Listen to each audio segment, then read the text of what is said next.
Good morning, everybody. I am Mel Barrett, My name is Rebecca Lavoie.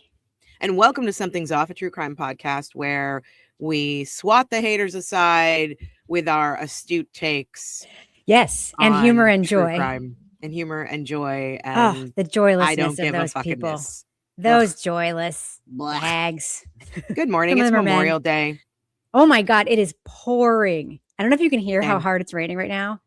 No, It has same been the here, most though. depressing weekend in the history of Memorial Same. Day. It's very, very New Hampshire. My deck is all Yep. set up. Everything is soaked. Yep.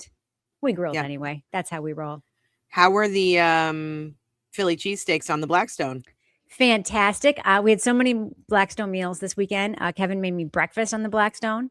We Amazing. had bacon, eggs, and grilled breading. Well, I don't really like bread for breakfast, but we had Philly cheesesteaks. They weren't really Philly; they were more New Hampshire cheesesteaks, but they were great. Yep. We had London broil, which we were going to do on the grill, but in the Blackstone, London we had this broil, beautiful marinade on fancy.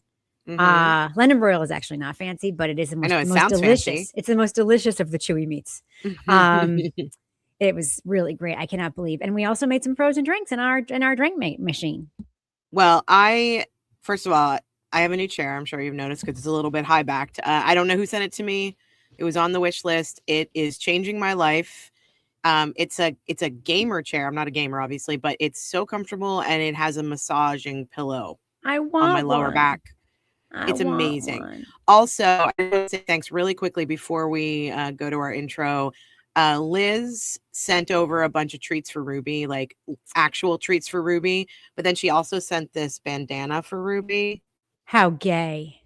How gay. I put it on the wall. It's right here behind me now. But anyway, how cute is my fucking dog? So cute. She's feeling better now. So yeah. She looks proud, as they say. Obviously.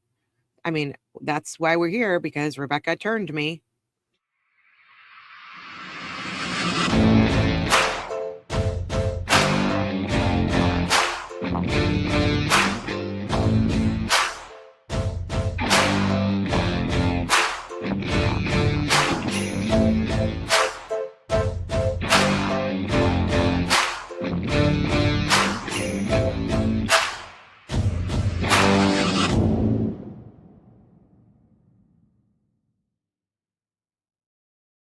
Mel, do anything different about me? Yeah, well, your hair looks great. It always looks great. But I just washed it this morning. There's something, I don't know. I don't know. There's something different about you, but I don't know. What is it? Do I look less unhinged? Less shifty, perhaps? You always look hinged. Well, fair viewers, I finally got the right camera for me, which is my screen is taller than me. So in order to look at my old camera, I had to go like this, which I would never do because I was looking at comments and I was looking at you. Oh, right. Yeah. And now I got one of those cameras with the thing that dips down into the middle of the screen. So I'm looking right at it. Crazy. And it makes me look so much less shifty. I feel seen. So. You are being seen. You were being seen before, but I was just like this. I always felt like I was in one of those Sears portraits from childhood with the, like the school portraits. You were like, that's how I always felt. With the second Rebecca up in the corner. My parents never sprung for that. I could barely get them to spring for the retouching when I had acne, but they never sprung for that second person in the back looking over at you like an angel of death. I have several of them. I'm always looking over onto my shoulder and like looking like I'm seriously going to kill. Did you get the lasers? The real kid. I don't think I got the lasers. No, but yeah, I got that one for sure. It's really strange to me. Speaking of being turned by Rebecca, I had a dream last night that I wanted to share with you. And nothing more interesting than hearing about somebody else's dreams when they're about you. Yeah. So I had a dream that we were at this true crimey conference kind of thing. And there was this there was like a billionaire dude there, like a dude. And you and Kevin had been on a vacation previously.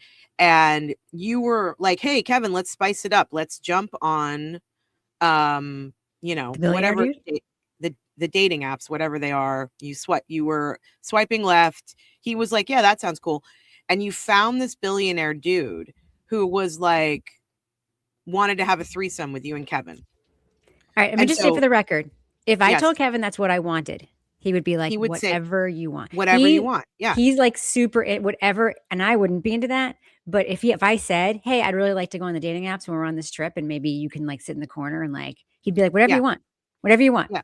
He's I not love a it. I love cuck. that about He's Kevin. a I very, love that. very, very like responsive Secure man, secure, and and he just wants me to have what I want. So yep. anyway, you're So starting that interesting way. Go ahead. yeah, so that happened, and you met this billionaire, and you guys did have a threesome, and I was like, "Damn, Rebecca, okay." Kevin And literally you were just like, woke up and heard me say that, and he just yelled from the bedroom, "What the hell?" and so we're now at this new conference, and your billionaire boyfriend dude is also showing up, and you're like, "Mel, what do you think? Do you want to?" And I was like, "Well, he's a guy," and you were like, "Pfft." And so I was like, and you were like, he's offering to fund the show and like give us whatever we want. And I was like, sold.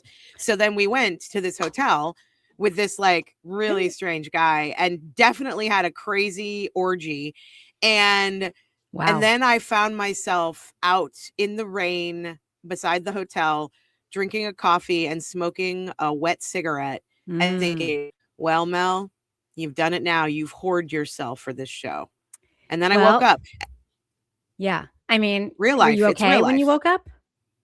I felt like, well, besides the dude I just had sex with, I felt okay.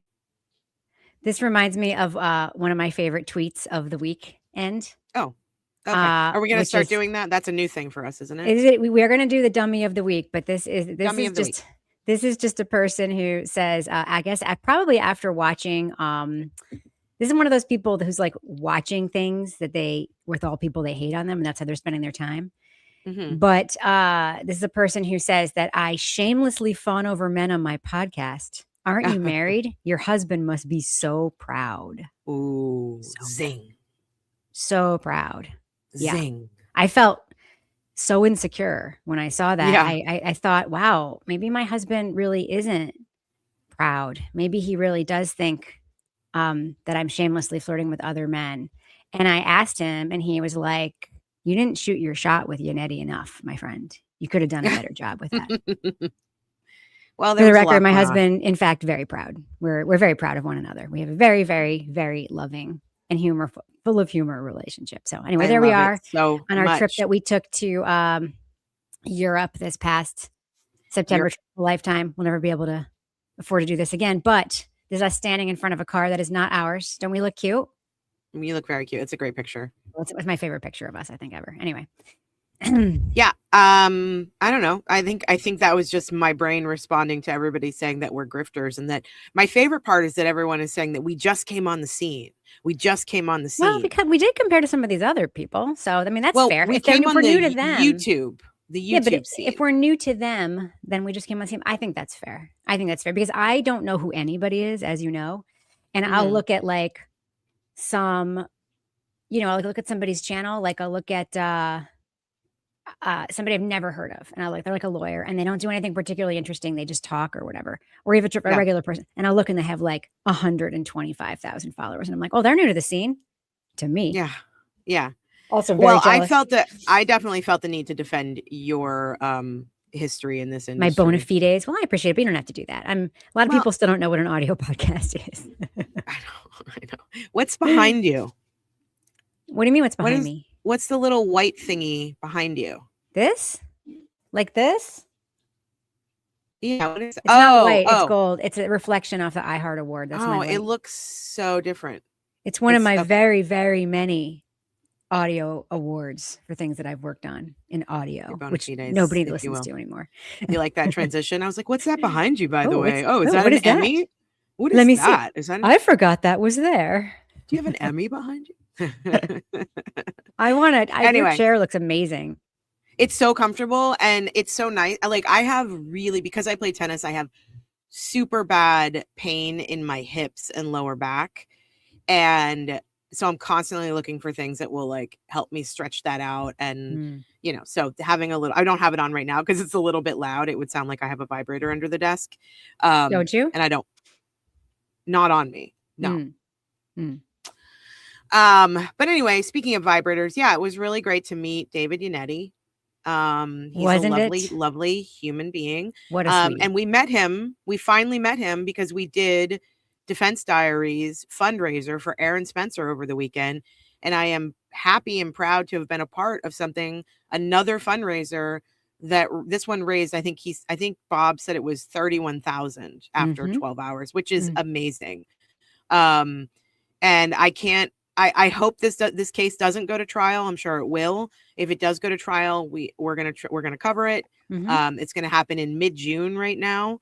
So I'm glad that they were able to raise some money for the Spencers to fight this, because it costs a lot of money, like we talked about before, to fight this shit.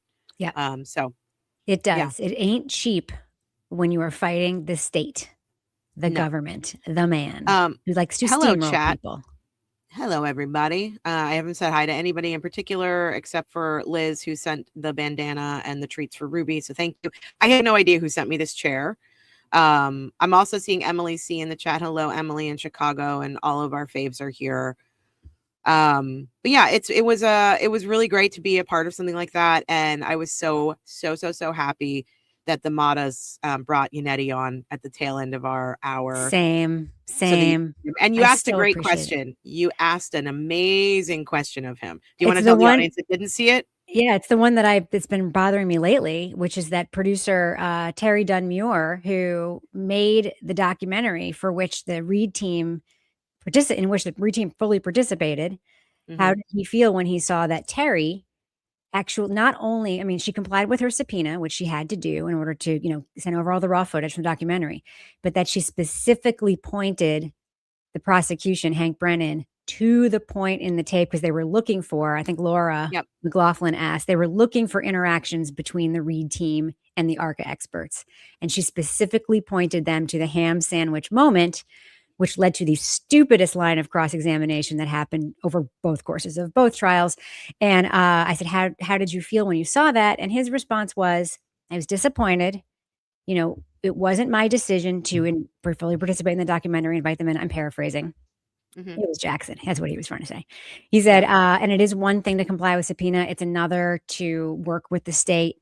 And he said, this was the interesting part, which I did not ask a follow-up on, but I so wanted to.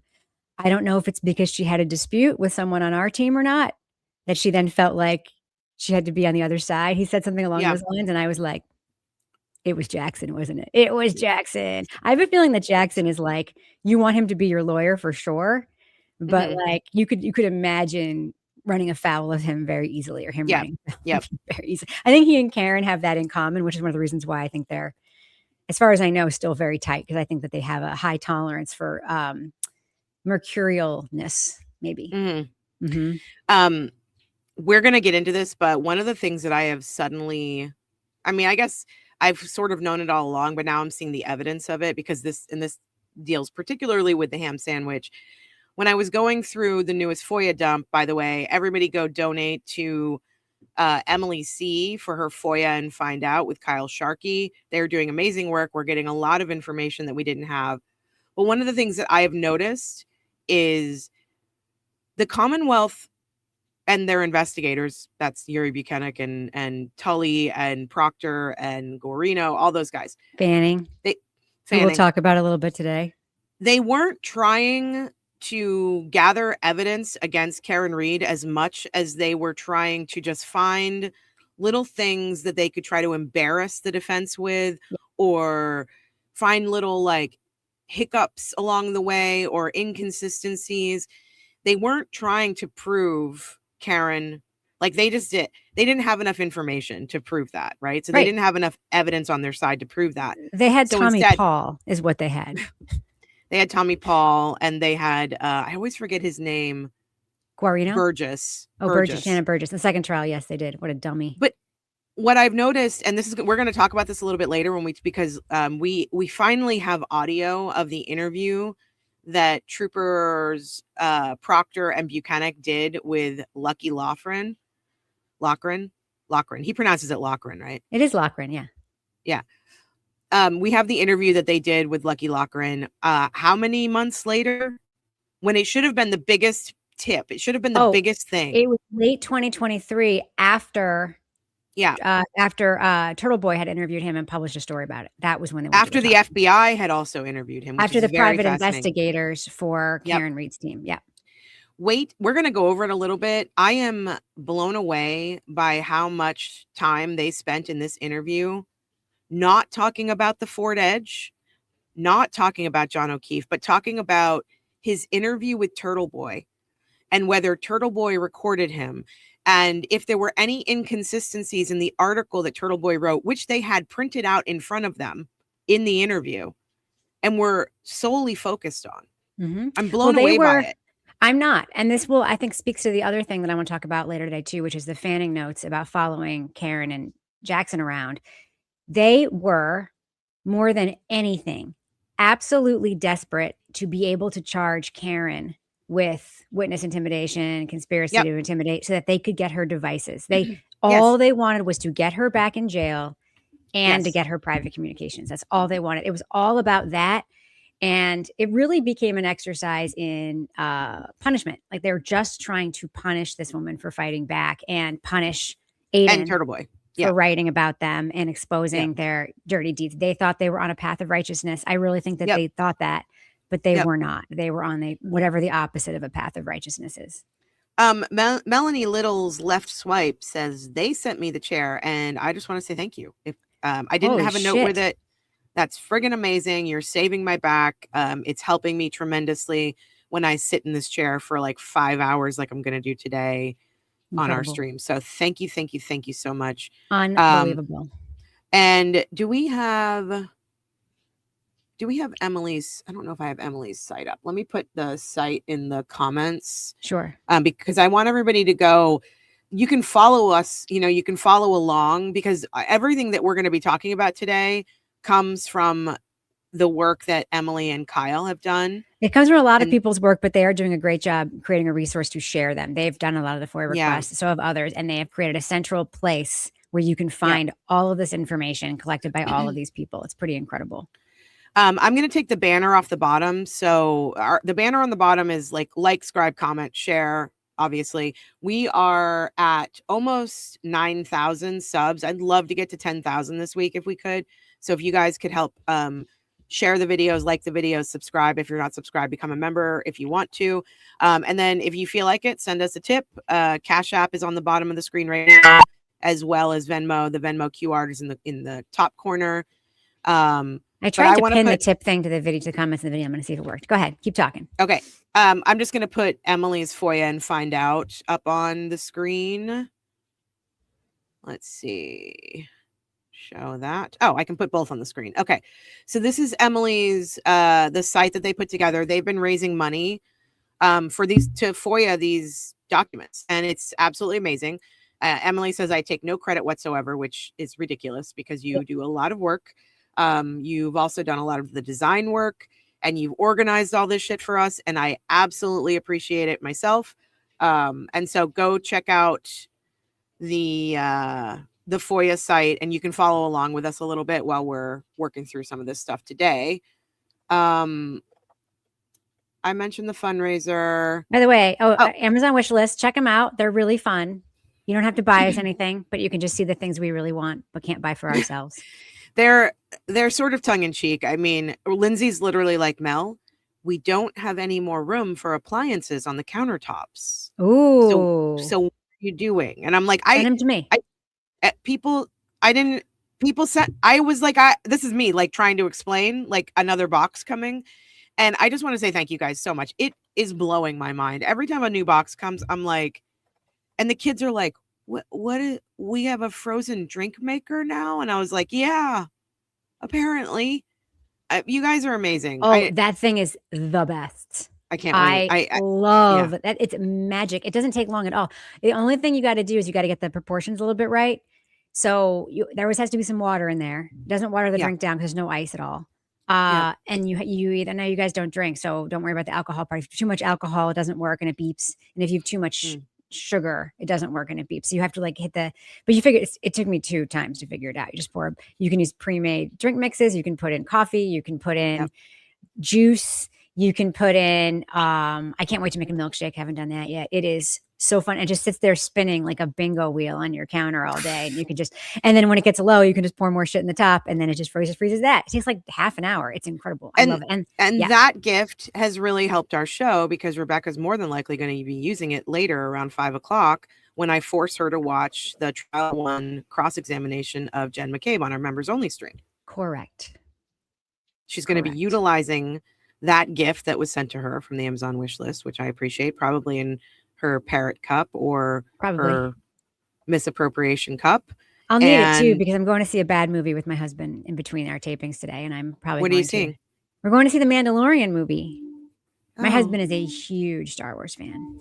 I have to say, though, what's his name is starring in that movie. I friggin' love Pedro Pascal with who wouldn't? A passion. He's the best gay. He's the best. I love him. He's the best gay. Yeah, he really is. I feel like I'm also a good gay, but you're not bad. You know, I'm not bad. I mean, if you would just stop trying to gender confuse people, you'd be perfect. Oh, I know. And like, stop supporting people who are against me and anti-gay. That's a big one, apparently, this week. A lot of people who are anti-gay actually love you, because they don't realize that they don't realize how anti-gay some of their other thinking is, because when they meet one that they like, they're like, love her. I'm like, well, then guess what? Me and Jimmy. You don't hate gays. Right, exactly. Me and Jimmy, we're the tokens. I'm happy to be the tokens in this little group, because it proves to the people who have these ideas in their head because they don't know any gays that they're bad people, that we're bad people. And we're not. And obviously, it's changing some people's mind. Aiden said something last night on his stream, and I wish you had been listening to it, because I can't listen in real time. I always have to listen later because I'm old. Okay, but he said something last night that you said to him, and he didn't give you credit for it, but I know it came from you because I remember talking about it. Really? He was talking about when he was breaking down the Lucky interview. And he was breaking it down and like putting up his articles and doing things like that on his presentation, and like really showing in real time the information that they were working with and how they were being really disingenuous with Lucky. And he said something. He was talking about the feds coming in, the federal investigation, because Lucky the feds had reached out to Lucky. He was one of the first people I think they reached out, and they wanted to interview him, and they wanted him to tell them his route and what he saw that night and everything.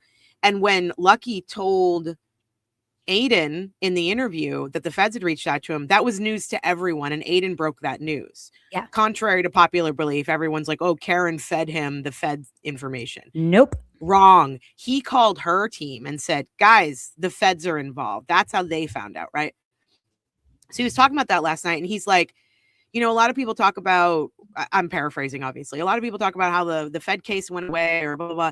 He's like, I just want to say this for the record. I blame Trump. And he's like, I blame Trump because as soon as his DOJ came in, they shut down all these investigations because they don't want to investigate cops. And he's absolutely fucking right. And I know that you are the one who brought that up, you know, in the beginning. He actually said on my show back in 2024 that if Trump were elected, the investigation into Michael Morrissey would likely end. And he was right. And he wasn't saying it like, I'm not going to vote for Trump because of that, because he did, but he was just saying, this is what will happen.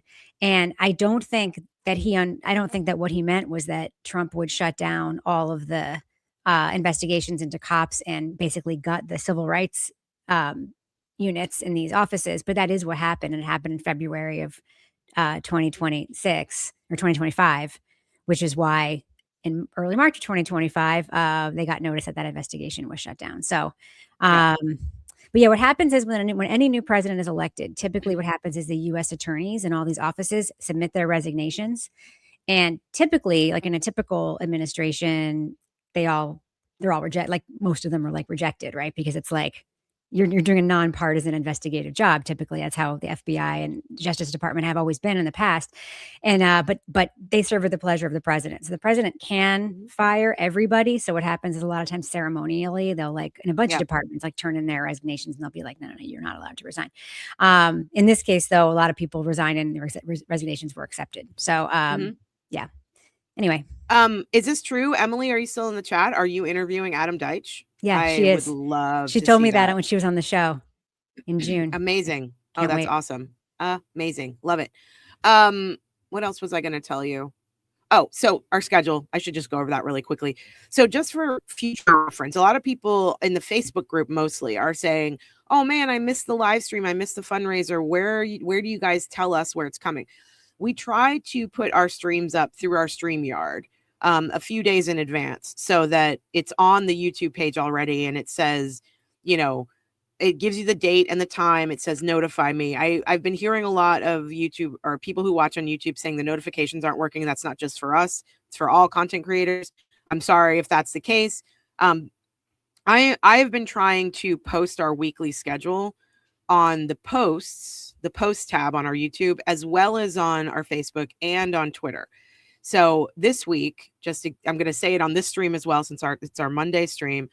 We do 2 streams on Mondays. We do our regular 8:30, which we're doing right now, and then we do a members only stream at 5 p.m., which is called Cross Roast, and it's where I force Rebecca, while possibly intoxicated, to watch really cringy cross examinations from the Karen Reed trial, and maybe some other things too. Who knows?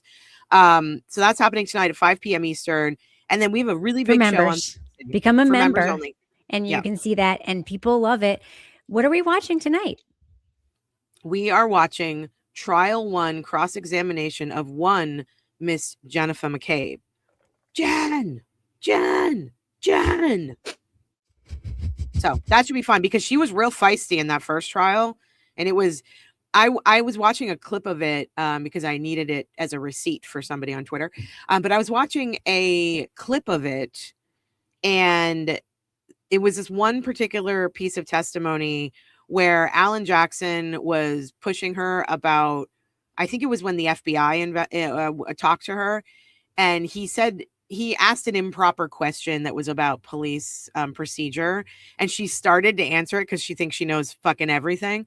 And she got, and Lally stood up and objected. And then she did something like this, and then she rolled her eyes and looked at the jury. There's going to be a lot. There's going to be a lot of that.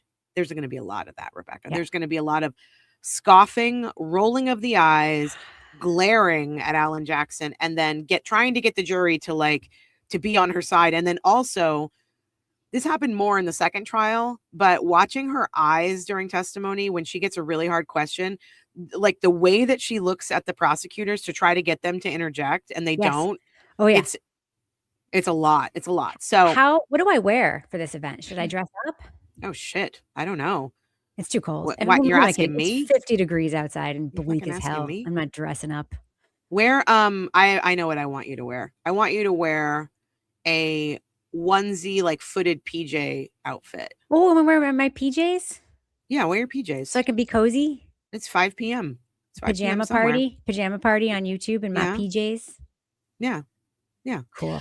So that's the schedule for the week. One of the things that you and I have to work out. We mentioned the Matas, right? Yeah, the Matas are coming on Thursday. Oh, yeah, did I? 11 a.m. EST. No, 10 a.m. EST. Bob and Allie Mata on our program. Defense Diaries, who just did the fundraiser for Aaron Spencer, they're going to come on and hang out with us. We've been wanting to hang with them for a very long time. And our schedules have been all over the place. We finally worked it out. Also, I'm trying to get Emily Sweeney on this show. I don't know if she's going to do it because she's the Boston new job. Globe reporter who's going repeatedly viral for her amazing video. She did one video story about a break-in at a Brockton mansion. And that's it. That's all she's all about. Emily Sweeney. She's got a great accent. I love her so much. I would love to only listen to her tell me the news. She got a promotion at the Boston Globe, so I think she has her own little show now, she has her own show now, which is amazing. And I reached out to her on Twitter. She got back to me. She's going to check out our show. I really hope she comes on, just because I want to talk to her and have her. Her accent reminds me so much of home. And so I really love, that's one of the reasons why I love listening to Jimmy and Norse Kim and Aiden. Their accent reminds me of home. When I listened to a stream that Jimmy and Kim did, I don't know, it was 10 or 11 days ago. And the two of them at the beginning of the stream, just riffing, it made me feel like they were just sitting in a bar, back when you could smoke cigarettes in bars. And they were just talking about the town gossip, and I loved it. I loved it so much. Jimmy is a genius. I love them. Jimmy is a genius. He really is. His Maya Angelou, oh my God, is Oscar worthy. I know. Maya is the principal of his school. She comes on, Jesus. and he has a parody of one of her very hackneyed rhyming and I rise poems every time. And Oh, it is a great bit. It is a great bit. And just great. yeah, Emily's accent is strong too, Priscilla. You're absolutely right. I love listening to all of them. I could sit in a room and just like dish with them, and it just the sound gives me comfort. So And Jimmy anyway, loves Massachusetts. He's very MA it pride, is. that guy. He He is. loves it. He is. I'm New England pride. Like whenever I live outside of New England, I mean, all of my friends know that's all I talk about. When I was in LA, I was like, forget about it. People would come over to my apartment. I would just have The Departed on a loop. I would just have it playing in the You mean The background on a loop. Departed? The Departed. They would Departed. be like, Mel, why do you watch this movie so much? I'm like, because it reminds me of fucking home. You guys are assholes. Listen to what they're saying. Like, Especially the be cops, the real. corrupt cops. Be fucking real. That's what I miss about New England. I miss how real everybody is. They say what's on their mind. It's a blue state with a ton of red people in it, and for the most part everybody gets along. They have a shitty history. They're still dealing with their race issues. But everybody for the most part gets along. And blue is relative. I mean, Yeah, they elected it's a bunch of purple, Republican really. governors. It's a very Yeah. purple state. It's a very like all of New England is. Yes. Yeah. All like of 10 New years ago, the Democrats Yeah. in Massachusetts are literally Republicans like everywhere else. So. Yeah, exactly. Like Charlie Baker. Like I liked Charlie Baker. Charlie Baker was a great governor for the most part. There were some stupid things. Mitt Romney passed universal Mitt health care in the Romney. state. Yeah, come on. Obamacare and Romney care. Yep. Yeah, it's an interesting place. Anyway. It's a very, very interesting place. Free lunch, free school lunches for all the kids. Yep. Hello from Australia. ADHD in the making. Happy you're here. We did dumbest tweet of the week, which is something I think we're going to start doing more often because there are lots. We haven't showed it yet. Oh, you have another one? Did we? I have the dum dum of the week. This is the crowned dum dum of the week. Do you want to see the crowned dum dum of the week? I do. Please share with who would like to see the dum dum of the week. Let's see. I've got it all queued up. Yeah. Oh, also, while I'm thinking about it, we have a private Facebook group where we have discussions about cases and about everything. So go over there and become a member. Here's the thing. If you don't have a profile picture and you haven't been on Facebook and if you don't have any friends and you don't have a profile picture, you belong to no other groups. You belong to no other groups and you have no posts, I'm probably not going to let you into the group. So if you've been off of Facebook and you're starting it up new because you want to come join the Facebook group, just send me a message and let me know who you are and talk to me, because otherwise it's the trolls trying to break into the group and I don't appreciate that. So it's Something's Off with Mel Barrett and Rebecca LaBoy on Facebook. Come join us. It's a good discussion. Would anyone like to guess what the dum dum tweet of the week is? Anyone in the chat would like to guess? Anyone have a guess? Someone says Julie Carp. Nope. Yeah, somebody said Kate Peter. Julie Carp. We don't know. This could be one of those people, but it could be because they have so many sock accounts. It's 100%. Okay. Hundreds. Here is the dum dum tweet of the week. Trigger warning. It does have a picture of John O'Keefe's arm. Okay. Dum dum tweet of the week. This person talking about why there's John O'Keefe's. Can we talk about they have no profile picture and what is their handle on Twitter? 837175439 100% a different person with 24 followers. Let's see when A Rose joined. Hold on. A Rose joined in April of 2026. Definitely a real person. 100%. Yeah. The dog would have had to have OCD. All line up almost on the same angles. Beginner end at max point. All the same depth. Scrapes. OCD Not dog. True. For sure. OCD dog. That is a super smart take. Because this person is a pathologist and has measured all the scrapes and knows they're the same depth, A. B, doesn't seem to understand that dogs' claws are in a line, as are their two front canine teeth, parallel. OCD dog. OCD. Dum Dum of the week. We need a graphic for Dum Dum of the week. Dum Dum tweet of the week. We do. We need like a Sonic. Oh, I was gonna load up a bunch of freaking Sonic effects in this, and I forgot to do it. You know what I'm gonna do? I'm gonna make a little video musical intro to Dum Dum tweet of the week. I'll do that for next time. We'll do that for next Monday. Absolutely. Donna said something that really made me laugh here. Donna said, I had speech as a kid in New York, couldn't say ours. Speech teacher from Boston, LOL, either could she. There's a couple of people sitting around, a couple people talking with no eyes. I love it. Emily said, I think all dogs have OCD, so this theory tracks. The name of the Facebook group is Something's Off podcast with Mel Barrett and Rebecca Lavoie. Private Facebook group. Yes, I know I have to use copyright, but I have a bunch of sound effects we use on my other podcasts that are copyright free. Trust me. And also, I have a Soundstripe account, so the music that we use is I paid for it, so don't worry about it. And I wasn't saying don't worry about it to be dismissive. I was just telling you guys, don't worry about us. We know we're doing. We're not new. We're not new at this. I do think it's weird though that of the weird sound effects, the 5 sound effects that are preloaded in here, one of them is a heartbeat. Yeah. Well, that's what we play during our cross roast when the witness is getting nervous, like Tommy Paul, which we did about a third of Tommy Paul's testimony. I know. We did about a third of Tommy Paul's testimony, and we're going to continue on, but I wanted to give Rebecca a little bit of a break because his is really, really embarrassing. It really stresses me out. Yeah. Yeah. I'm stressed for him. And I was glad that he was an incompetent witness because it just showed how shit the state's case was. But I felt like agita for him, you know? Agita. Also, I wanted to say, I meant to say this a little bit earlier, but May June just became a member, and May June is the person who's responsible for those amazing coloring books. The page that she put on the Facebook page, she also sent us 2 samples of them, and I got to send yours to you. So May, I just want to recognize you and let you know that we did receive those. You're very talented, and we will discuss. What a loser guy. That's what somebody said about that tweet that you posted. What a loser. So yeah, we're gonna do dumb tweet of the week, probably on Mondays. So maybe more than one. Look out. You never know. Bolo for that. Okay. I love the responses. I just love the responses to 1 second. Okay. Your level of stupidity should be studied. Wait, is this on Twitter? Yeah, that was one of the responses. Yeah. Oh God. I love the idea of level of stupidity should be studied. Oh, you know what people are doing with me now? This is really interesting. They're creating sock puppet accounts and they're putting like a blatantly stereotypical gay person in the profile picture. And then they're just like on repeat, just coming at me with like not being a part of the LGBTQ community. And I'm a fake and I'm a fraud and I sold out my people. And I know because of the way that they're tweeting that they're not a gay person.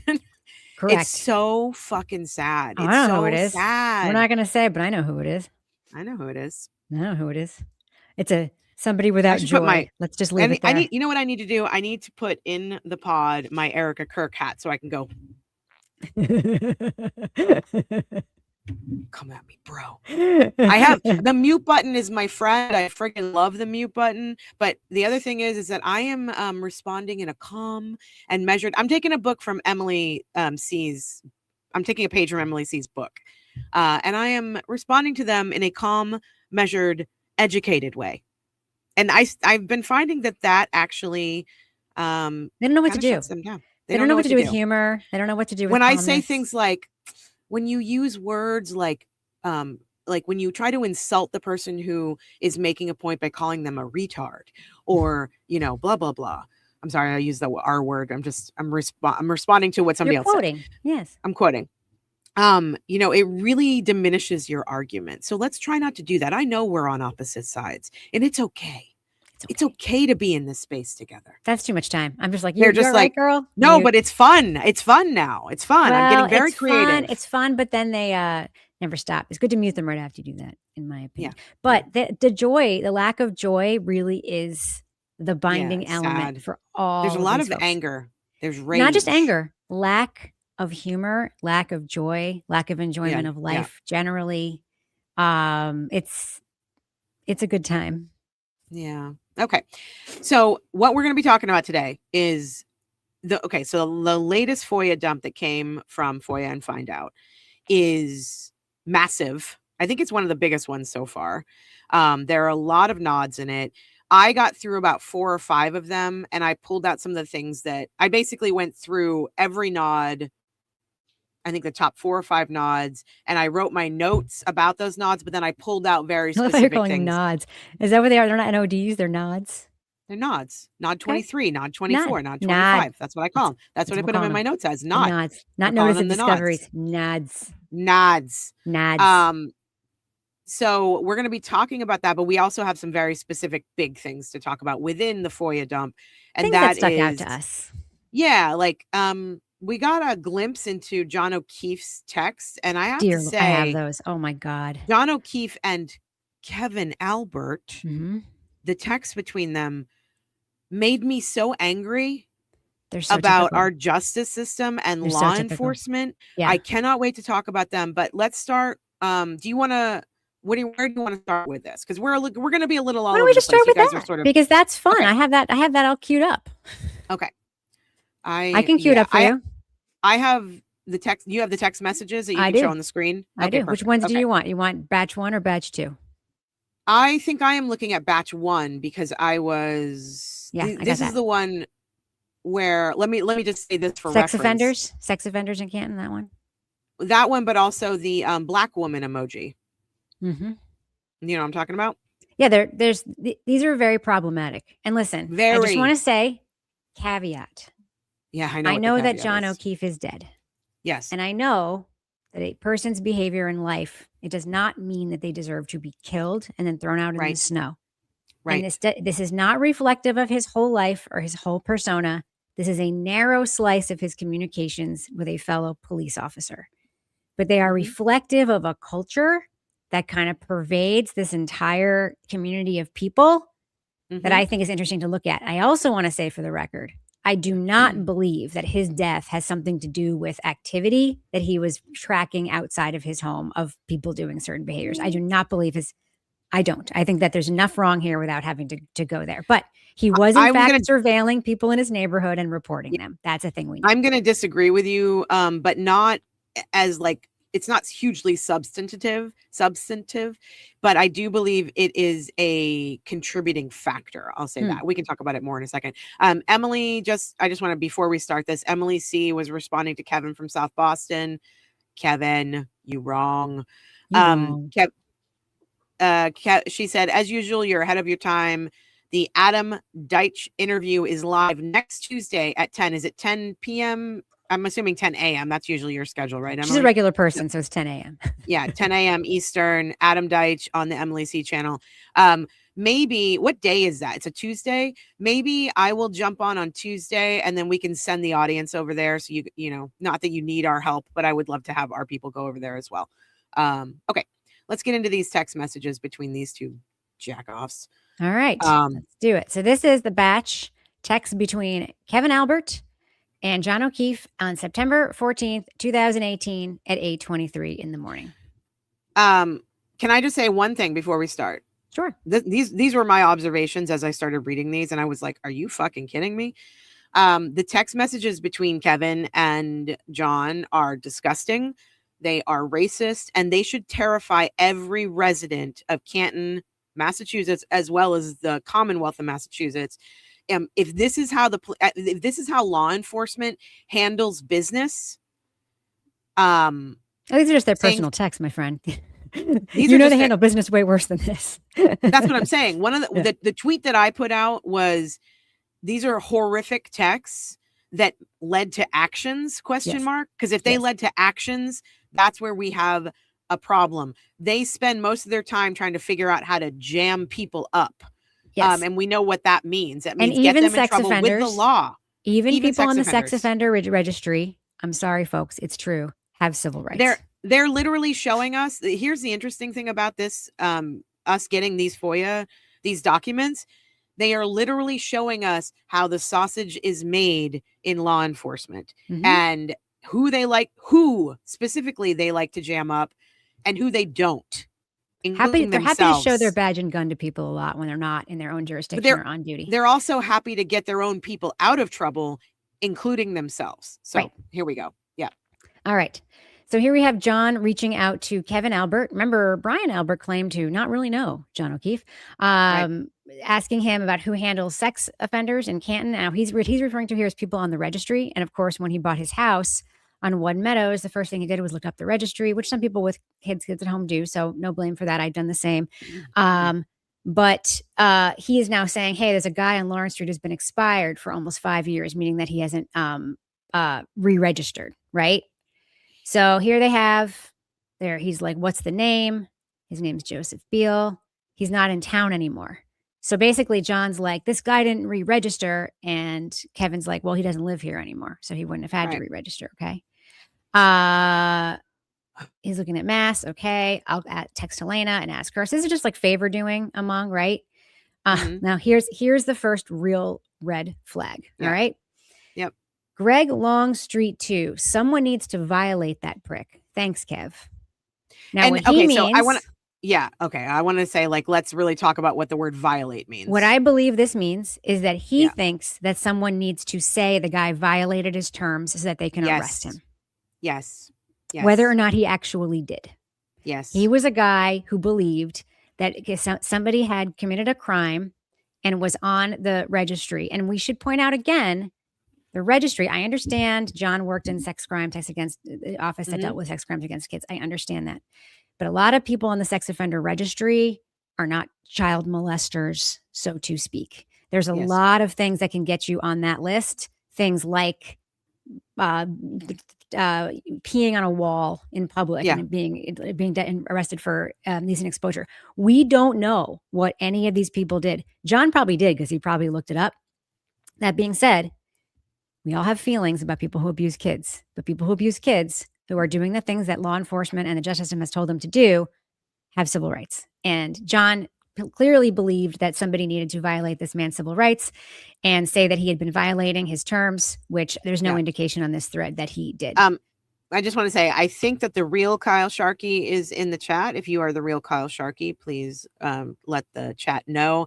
And I just want to say thank you for all the work you're doing, Kyle.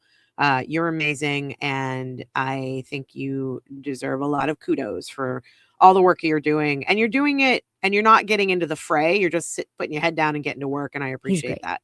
And yes, this is from September 2018. So this would be 3.5 years before John O'Keefe died. Yeah. So that's this part. And that was literally the first thing I saw. And I was like, dude. Whoa. Yeah. So Greg Beal's brother is a retired Canton fire captain. Do you have info? He still lives there.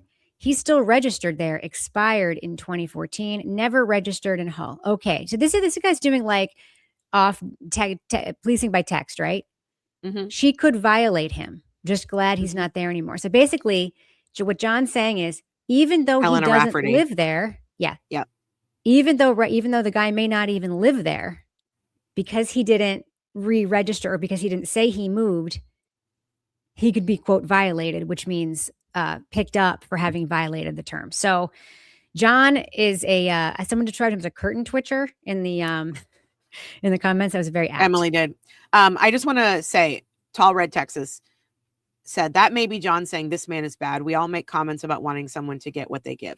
I completely agree with you. These are the least, we're talking about a sex offender and John wishing that they would get violated. These are the least offensive texts. We're going to get into some more things that they say that are not okay. All right.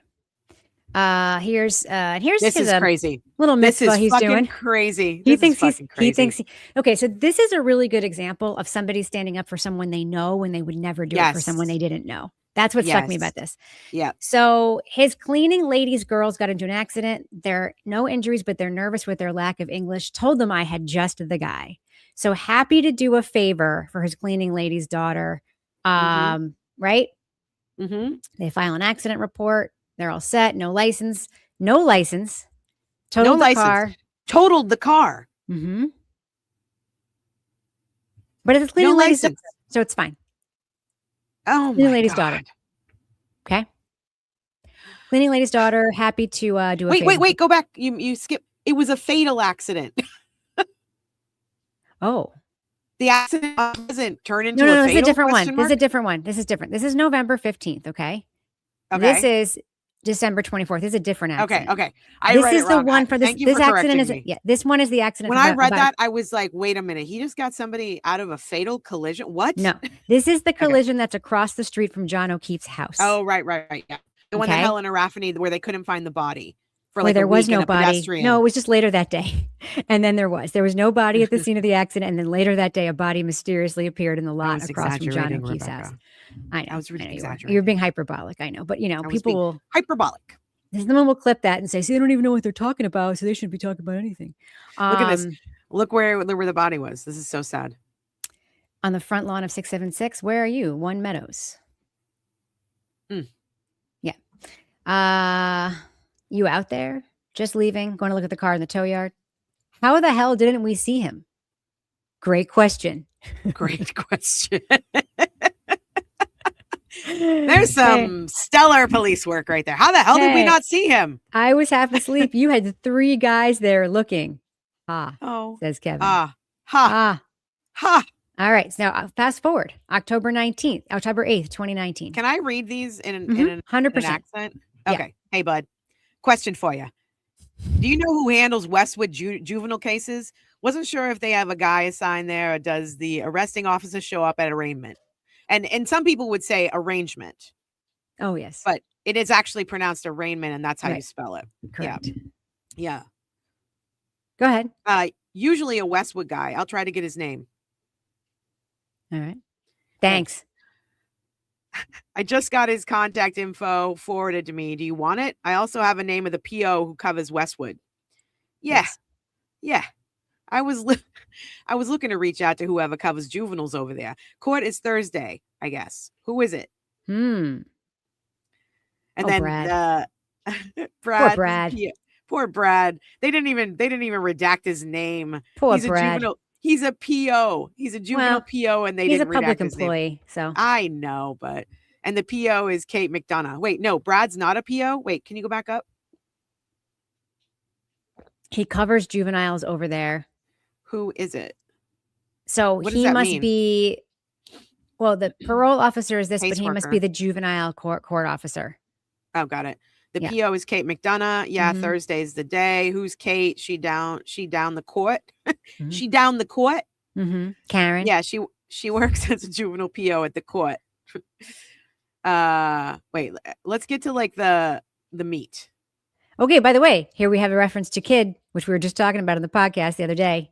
Yeah. Men call each other kid in Massachusetts. That's why when they say who rode in the ambulance with the kid, they were not insulting John O'Keefe. That's just how men refer to each other in Massachusetts. My buddy is Steve Flavin, who's also a PO. Great kid.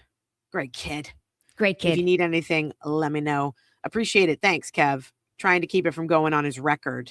Now, I'm going to go ahead and speculate here that Steve Flavin, my buddy Steve Flavin, who is also a PO, great kid, if you need anything.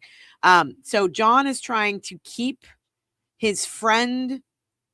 Somebody am I that he knows. Am I reading this right? Yeah, somebody he knows. It's not in here who it is. Okay. So there's a long thing at the end of this whole this long thing at the end of this whole disclosure and the disclosure letter with this long explanation of that things are redacted from this, things involving domestic violence, things involving crimes against kids. There's all this stuff redacted from this. So we don't know who he is referring to here, a young person who he is trying to protect from something bad that he allegedly did going on his record. Does that sound similar? Yes. Familiar, I mean? Yes, it does. Little Colin Abbott protection going on here? Colin Albert. By John O'Keefe. We're not saying this is Colin Albert, no, obviously. We don't know who it is, but John O'Keefe is calling in favors to get something from going on a kid's record that he knows. Awesome. Good job, guys. Good job. December 31st, 2019. New Year's Eve. No, sorry. Now we're at May 15th, 2020. Your boys. What happened? Some newbie grabbed Williamson. New charges? Sorry, I was trying to figure out what you were talking about. Thought you were down in your neighborhood last night for Williamson. No, sorry. This is the best here. Here we go. No, sorry. I got stopped on Pleasant Street. Probably shouldn't have been driving, if you know what I mean, Kev. Ha! Gotcha. How'd you make it out? Fucking, he was driving. Wait, go back. How'd you make out? Can go back just a little bit more? I was trying to figure out what you were talking about. Thought you were down in your neighborhood last night for Williamson. No. I got stopped on Pleasant Street. Probably shouldn't have been driving. You know what I mean? Head palm. So what's happening here is that there was an arrest in John's neighborhood. He finds out about it. Somebody named Williamson. I don't know who that is. And he's like, yeah, guys, you got him. And Albert thinks he's saying that because he was there. And he's like, I wasn't there because I was too busy driving drunk and getting pulled over by the cops. And then Albert's and like, obviously not work going out to for jail you? for that. Oh, of course not. Of course. Why How'd you would make he? out? How'd you make out, kid? Let me They go. let me You know, go. like they do. Mhm. Karen tells me my dumbass took a while to pull over. Ha ha. Ha ha. Fast forward. My God. November 10th, 2021. Wait a minute. We were just in 18. May 16th. 2021. Okay, so there are definitely excerpts. These are far apart. Okay. So fast forward. Wait, November can we just 1st. go back? Sure. Can we just go back? John is fucking drunk. Mm-hmm. He gets pulled over. He's so drunk. Mm-hmm. The cops let him go knowing he is drunk. Mm-hmm. Because after he took a long time to pull over. Because he is a Boston fucking police officer. Fuck that. I'm so sick of this shit. And Kevin thinks it's hilarious. Hilarious. Even though his brother Chris literally killed somebody in a drunk driving crash. Yeah, exactly. And then ran away from the scene and didn't really have, a lot of punishment for that. And now he's a fucking selectman. Sorry, Anne. We're just reading some text between John and Kevin. This is not complicated, unfortunately. I'm sorry we're making them hard to understand. We're just reading some text between John O'Keefe and Kevin Albert from before John O'Keefe's death that sort of indicate the culture of their relationship between John and these local cops, the Alberts, and sort of the attitude of cops in this area generally. That's what we're doing. So I'm sorry we're making it more difficult to understand. All right.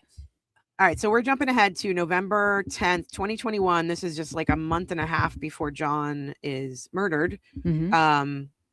He says, you work in this missing kids case. The juvenile guys are doing it, but I'm involved. Blank. Redacted said she saw. And then, Redacted said she saw them in Dietrich's yard around 2:30. They were both on her bus F. That's a school bus. Yep. Okay. Where does Dietrich's? Next to me on Pleasant Street. Son, Redacted is friends with them. Now, and then Redacted. That could be Colin. Yeah. Because Colin, we know, lived catty corner across from John O'Keefe. But it could not be. Maybe it's a kid next door. We don't know. All we know is it's Redacted. Although if he said son, whatever, he would have called him by name because he's talking to his uncle. So never mind. It's not Colin. Okay. They found him in Norwood. Okay. They found him in Norwood. They already Snapchatted that.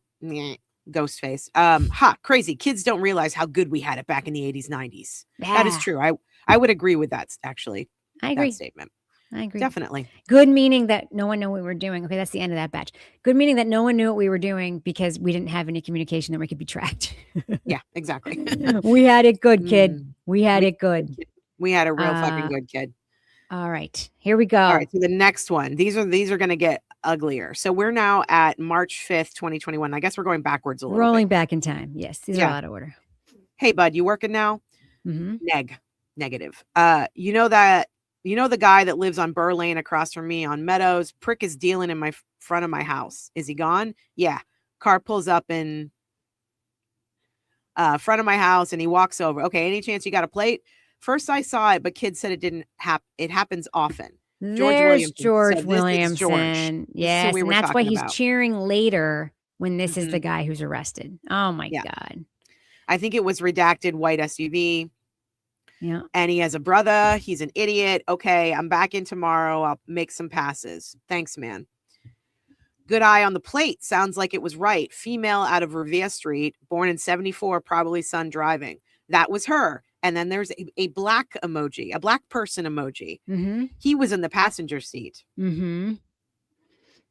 Maybe her daughter. Mm-hmm. And then redacted. I'm more concerned about this prick dealing over here. Roger that.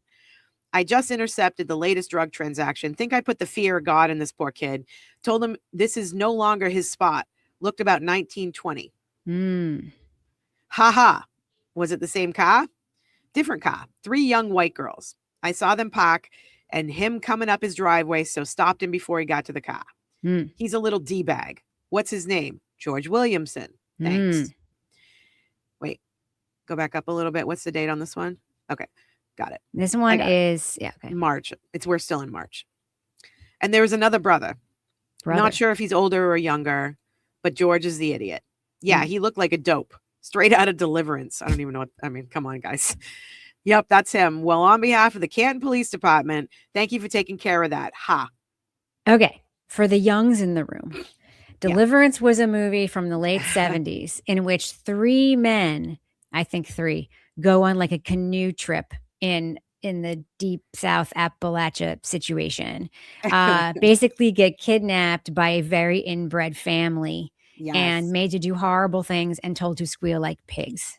So anyway, and that's where you know the Dueling Banjo song from, because it's used in Deliverance. That's why people use that song and associate it with scary people that they see as trash. Squeal like a pig. Whatever. Exactly. So that's what he's making a very good literary reference here. Just if you want to know, if you've never seen the film, just Google Deliverance. Don't see it. Click on images and you'll see what we're talking about. You'll never get over it. It's horrifying. Great banjos. Perfect. Yes. Perfect. Yes. On behalf of the Canton Police Department, thank you for taking care of that. Thank you for taking care of that. Ha. Ha ha. He's just going to set up on Canterbury now. There this he is. Is the guy. This is Williamson. And there's video of this in the FOIA file as well that John recorded. He's getting a beating soon. I'm working. He's on probation. I may call his PO. I'm at work. I got in his face and said, no more deals in front of my house. He seemed scared enough to obey. Guess not. So this is after our John already confronted him. George Williamson comes back. And this is the video. We don't, it's not, can you play it on the screen? Or no, I can't play on the screen, but the video's not that interesting. It's literally just, he's just talking about him outside his window. He's real well, there are a lot of people saying that there's an Albert involved, but that's just hearsay. So, Florida plate redacted. And for some reason, this is quoted, and I don't know why. It says, that kid is ballsy. He saw me and started to walk over, so I went in. Then he proceeded to sit in the back seat for 10 minutes. They just left. And I don't know if you noticed the difference in the font. And I do. This is some cut and paste action going on, right? This is all cut and paste action. Yeah. Yep. Which, you know, is probably, you know, what Allie and Colin did with their text messages. 100%. He saw me. He saw me on the door and yelled, "What's up?" and started to walk over. This is what she sent me. If you talk to him, tell him if I see him, ... What a maggot. Wrong plate. Nothing came back to it. Just saw that myself. You're just like doing policing via text. It's so fucked up. Trooper ran some plate 2 weeks ago. Same plate. Okay, maybe my desk guy got it wrong. I'll run it myself. We will set up on him tomorrow. Here we working go. Days. Hold off on. This is crazy. Hold off on calling probation. I'd like to jam him up. Of course you would. Fuckers. Those fuckers. This is like a young person dealing drugs, right? This is like like probably pot too. It's probably fucking pot. And maybe, at that maybe point, not. Who cares? But like, but like, what I want to say though is this: in 2021, pot was legal in Massachusetts. It might not be pot. Who knows? All we know is that instead of calling the cops and saying, "Hey, could you come drive by and like check out the situation I see in my neighborhood?" It's, "Hey, buddy, I just ran out. I scared the life out of the kid." And the other cop being like, "I'd like to jam him up. Don't call us parole officer. Don't do it the right way." Sort of. Because you're still using your powers as a police officer. When you call someone's parole officer, you know that will have more weight than anything else. But I'd like to, quote, jam him up myself. We had a question in the chat. Who's in blue and who's in gray? It's unclear. I believe that John O'Keefe, it says to John O'Keefe, but I believe this is John O'Keefe over here. In the gray. In the white. Yeah. Because can you go back up a little? In the blue, to John O'Keefe in the blue, because this is the right, this is the texture here. The person in the right and the person on the left is usually the recipient. Yeah. So the blue is Kevin Albert, the gray is John O'Keefe. Plus the person in the blue is the one who's like looking into things, and John is the one who's reporting. Correct. We know that about John. We know that he recorded people on his lawn. We know all that stuff. So the gray is, in my opinion, it's John. He was a real get off my lawn type. He was. Yeah. He was a never cracker. Literally. Still working. I am. Got a guy out front. He there? Be right there. Buyer. Probably. You there? Yes. I'm in pickup. 2 seconds. Butt dial? Question mark. Oh, a butt dial. Yep. Sorry.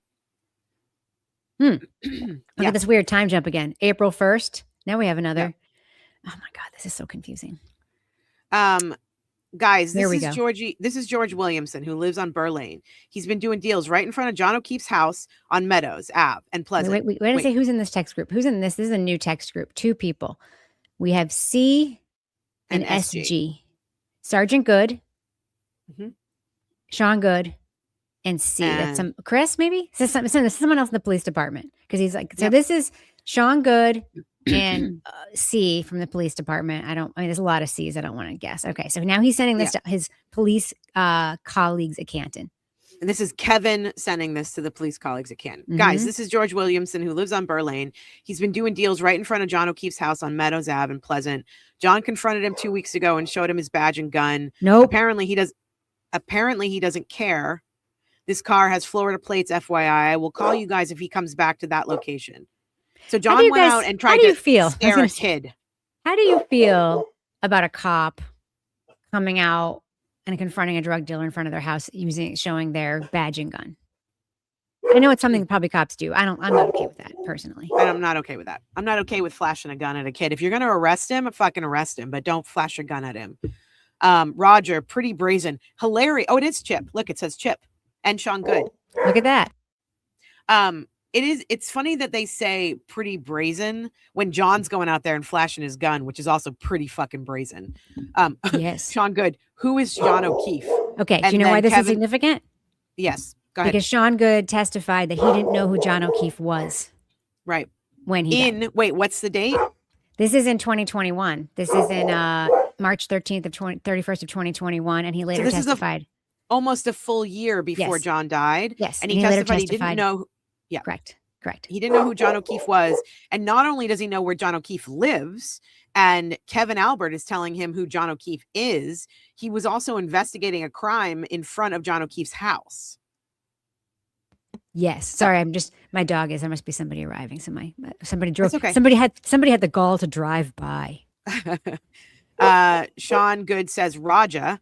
And then Kevin says adopted the Furbush kids when mom and dad died 6 months apart. Great guy. He may tear his head off. So that tells you that John had some anger issues because he might tear this poor kid's head off. Yeah. And then Sean Good says he should. That kid's a goof. A goof. Okay. And then somebody was like, what are these letters in the black? These are just redacted.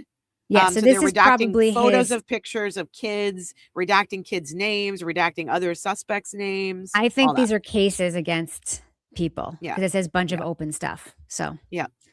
All right. So there we go. I mean, the big takeaway here is that this is a culture in which cops he's not a poor kid. Listen, the thing that I know, granted, fentanyl kills.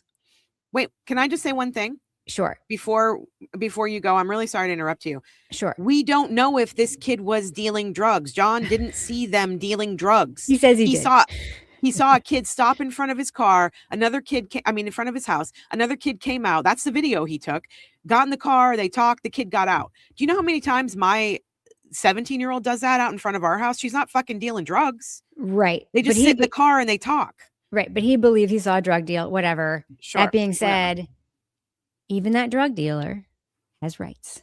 Has rights. You don't go flashing your gun at a kid.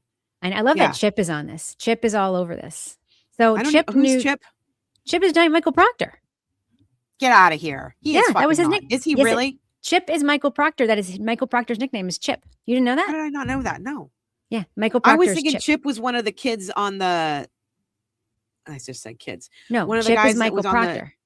Get the fuck out of here. Jesus Christ. Yeah, remember Michael Proctor and Sean Good are like BFFs because Sean Good was put on suspension after the Proctor texts.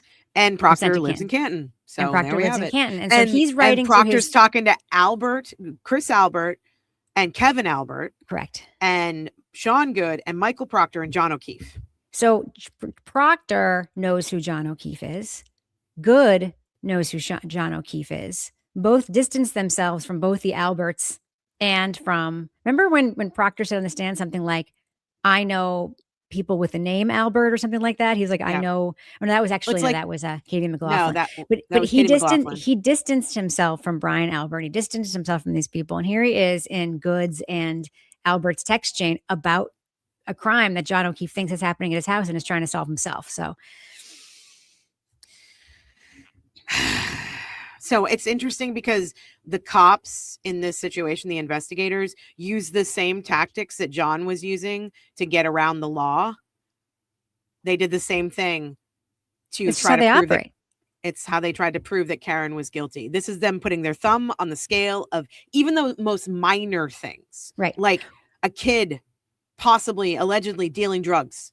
John wants people on the sex offender registry in his neighborhood who haven't re-registered because they moved to get, quote, violated by the Canton police for not re-registering when they moved.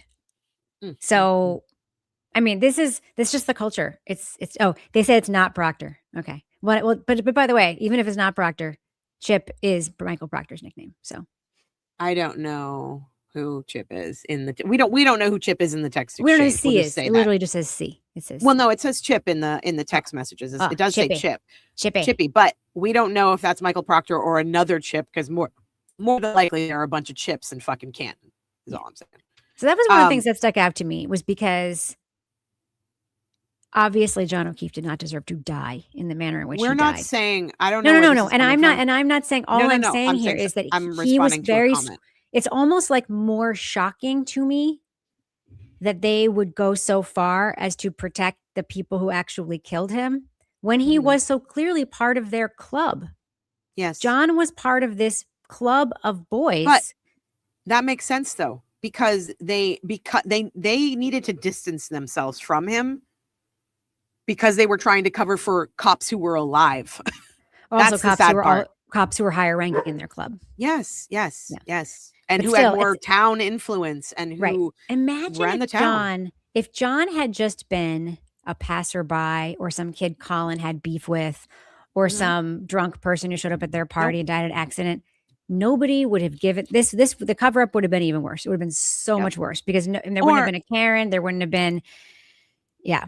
Imagine if John were not a cop and he was calling into the police station about Colin. Imagine what they would have done to him as a regular old citizen of Canton. If John wasn't a cop and he was complaining about Colin or somebody else or some other kid. I agree with you. Brian Jr.'s Frozen Donuts. Nice name. Yep. Albert's reputation was deemed more important than John's life. End of story. I agree. And it's not just Brian Albert's reputation. It's also Kevin Albert's reputation because Kevin is a detective on the Canton Police Force. So anything that his brother does also reflects on him. And this is a club. Boston Police, Schmoston Police, these Canton dudes belong to a club. And Proctor, it's not him on the text probably, but like he's also part of this club. So yeah, and this is a great comment too. Ashley said, there's a reason that officers didn't show up in solidarity at Karen's trial. If they actually thought she killed him, they would have been down there in droves. Yeah, I want you to think about the tiny courtroom for the bench trial with Kelsey Fitzsimmons and how all of the fucking cops in North Andover showed up for that verdict. That's not what happened in this case. There were no cops there in support of John O'Keefe or anyone else. Well, the cops there who were in support of Brian Albert were also witnesses in the trial, so they couldn't sit in the courtroom. And they were sitting in the family box on the side over there. Yeah. Okay. All so right. I have one big thing that I want to talk about. Sure. And that is, do you have any other comments about the text messages? Oh, no. I just wanted to show them. It was pretty salacious. Because it's not like shockingly salacious to me. It's just indicative of a culture and a mindset and a way of being that to me says more about who Canton is, where Canton is, and who these people are in Canton than where Canton is. It says more to me about how Canton is and where these people are in the hierarchy of Canton policing and Canton influence. And John was part of that club. Like he was. And maybe it took Sean Good a second to be like, who's that again? But then after that, he knew who he was. This is conjecture, obviously. It's just conjecture I happen to agree with, but Conzilla said Burke was in all of this. Agreed. I guarantee you that, I mean, if they were involving Helena Rafferty at this point in time, they were definitely involving Berkowitz, Do we know when did Berkey retire? Because wasn't he still the chief at that point? He retired later? Yeah, that's what I'm saying. What I'm saying. Yeah. He was the chief up until John's death. Yeah.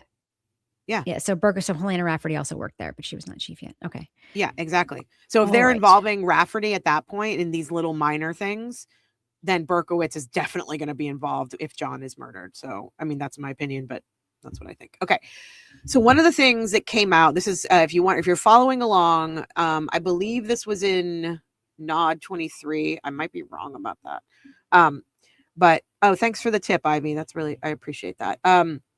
There is a So there was Venmo pinned to our chat right now if you feel like Yes. sending us a tip. There just is. FYI. And while you're at it, please go like the video and share and subscribe and comment And and check out our Amazon list, because we wouldn't be proper grifters if we didn't mention those whenever possible. and become a member, because we have a member stream tonight and you definitely don't want to miss it, because Rebecca is going to be made very uncomfortable by Jen McCabe's cross-examination from trial 1. Okay. While drinking. While drinking. So there was a lot of pretrial motions that happened over this next piece that I want to talk about. And that is whether or not it was constitutional for a journalist named Gretchen Voss, who had interviewed Karen Reed in 2023 for an in-depth Boston Magazine interview, basically an in-depth report about this case in Boston Magazine. Gretchen Voss, who is a local Boston, Mass reporter, sat down with Karen Reed and her team and did a very in-depth interview with her. And the prosecution in this case wanted to bring in Gretchen Voss's notes, the entire interview, everything that she had as a journalist, and they wanted to present it as evidence against Karen Reed in the trial. Do you remember these pretrial motions with Bev Canoni? Yeah. Do you remember what happened? Well, yeah. I mean, Bev Canoni, before the second trial, Bev Canoni said okay to the notes. Now, there is no reporter shield law in Massachusetts, so it actually is not unconstitutional in Massachusetts. But outlets can fight it and assert privilege, and none of these publications fought it. They replied to the subpoenas. So yes. So the outcome was that. What was the outcome? Hold on, reporters had to give up their notes. Right. That was the outcome, which really sucks, because they have in other places they wouldn't have had to do that. Andrea Stewie, thank you for becoming a member. Please join us on our stream tonight at 5 p.m. Eastern Standard Time when Mel makes me rewatch while drinking the cross-examination of Ms. Jen McCabe from trial 1 in the Karen Reed case. Yes. Okay, so I'm going to pull up a report here that was in the file. Oh, shit. I have to do it. Hold on. Keep talking, Rebecca. Keep talking. Oh. How do I also... She said, I also think that lack of a reporter shield law is bad. My newsroom got sued, and the person suing the newsroom wanted all of the reporter notes and everything. And it was even very unusual for the judge in that case to say, yes, you turn them over, but I will look at them in camera. Like, that's actually even unusual because we have a reporter shield law. But he looked at them in camera and determined that they were just doing a great job as reporters and did not release them to the guy suing my newsroom. Yeah. And that is somebody that Turtle Boy has also reported on, by the way, Eric Spofford. I recommend that you listen to the podcast, The 13th Step, to learn more. Nice, Rebecca. All right, let me pull up this report. See, I'm not going to use this time poorly, Mel. I know. I'm having to pull up this file, and I need to put it in Chrome to do it in order for me to be able to share it. So it's really annoying. Hey, Chad, if you missed the fundraiser that Mel and I appeared on for Aaron Spencer with Bob and Ali Mata on Saturday, I got to ask David Yannetti about this exact thing, and he told me how he thought. I also got to show David Yannetti the Straight Bears sticker and told him that it was inspired by him, and he said, if you saw me without my shirt, you'd realize how accurate that was. Oh, and I said, not if, but when. But it was buried in other people talk. Yes, I did. Oh, I did. You said it? Of course I did. Jeez. Okay. I want to put this up on the screen. I got it. If I got it. Let's see. Share screen. Tully. Okay. So what happened was so Brian Tully, obviously Massachusetts State Trooper, was the supervisor of Michael Proctor. Detective Lieutenant Brian Tully sent this report to First Assistant District Lynn Beeland. I've never actually heard her name, but she's with the Norfolk DA's office. We got a couple of new members. Can you? look at those while I look at this? Thank you so much, corruption. And thank you, Live, Laugh, Lobotomy 67. That's amazing. That'll be a good words on wall sign. Okay, so for the new members, we'll see you at 5 p.m. Eastern Standard Time for our special stream, our special Crossroads stream. The subject of this report, I guess, that was sent to the Norfolk DA's office is a recorded interviews conducted by reporter Gretchen Voss of Karen Reed. There were two. They received a thumb drive that contained 2 audio files. And those 2 audio files were, the first one was an in-depth 4-hour-long interview that Gretchen Voss did with Karen Reed. The interview begins with a recalling of the relationship, yada, yada. I'm going to get into it in a minute. The second recording was a follow-up interview that happened at the Omni Seaport, which is where they were staying with, like when Jackson was in town. That one's not as important. It's the first one I want to dig into. So let me pull up Tully's report here. Okay. Let me make this bigger. Hit the little button next to the page number. There you go. Okay, can you guys see it all right? I can see it. Okay, good. All right. So now this just breaks down. He basically listened or maybe watched. I don't know if it was video. I think it was audio, just audio. He listened to this interview and he broke down and created a report for the district attorney's office so they could use this against her in court when Bev said that they were allowed to use this information. So it's going to be bullet points. I'm not going to go through the whole thing, but I am going to point out some really important pieces of information that Karen told Gretchen Voss in 2023. Okay. Mm-hmm. Karen talks about her relationship with John's parents. She went on to, this is really important, right off the bat, the first bullet point. Karen went on to describe an ongoing issue between John and Colin Albert. Karen recalled an incident that occurred on April or May of 2020. So this is 2 years prior to John dying. John was awoken during the night by an alert on his cell phone from a Ring camera at his house. The camera showed a group of teenagers on his front lawn. Karen stated John ran outside and confronted the teenagers, including Colin Albert. Karen stated Colin swore and yelled at John as John's nephew, redacted, came to the door to see what the yelling was about. Beer cans were found in the bush. So you guys all remember the story from the trial about, but they only highlighted this part of it, the beer cans in the bush. And I get the feeling that Bev wouldn't allow them to talk about Colin and John interacting. But according to Karen, in 2023, when she was interviewed by Gretchen Voss, she said, John ran outside, confronted these teenagers. Now, we just heard the text messages of John running outside and flashing his gun and badge at teenagers. At a different teenager, yes. Or kids. A young person. At a different teenagers. Yeah. So in the middle of the night, imagine what he's doing if there's a group of kids on his front lawn and Colin Albert is part of that group. And according to Karen, Colin swore and yelled at John. Okay? And John's nephew. Oh, and John's John's nephew came to the door. Sorry. Yeah, as John's. So then they found the beer cans in the bush. The beer cans were the part that we focused on in testimony. I don't think anybody really thinks that's a big fucking deal, but it's what happened before the beer cans were left that I think is a big deal, especially having seen the text messages between Kevin Albert and John O'Keefe now, and knowing how confrontational John was when kids were doing things he didn't like in the neighborhood. Also, I'm saddened to show how sensitive and alert he was to his Ring camera, which sort of belies this idea that like footage just wouldn't be there. He did not flash his gun at Colin Albert, Brianna. He flashed his gun at a kid who was dealing drugs in his neighborhood, or allegedly dealing drugs in his neighborhood. So I am shocked that if the defense had this report and the text messages between Brian and Kevin, now I don't know if they did, but if they had those two things, I feel like they should have gone harder about John reacting to people in the neighborhood. Don't you think? I mean, maybe because it didn't fall in line with the arguments they were trying to make, or the case that they were not the case they were trying to put on, but the defense they were trying to put on that didn't involve Colin Albert. But this doesn't help the gossip and the rumors and the speculation about Colin's involvement that night, because I want to paint a picture really quickly.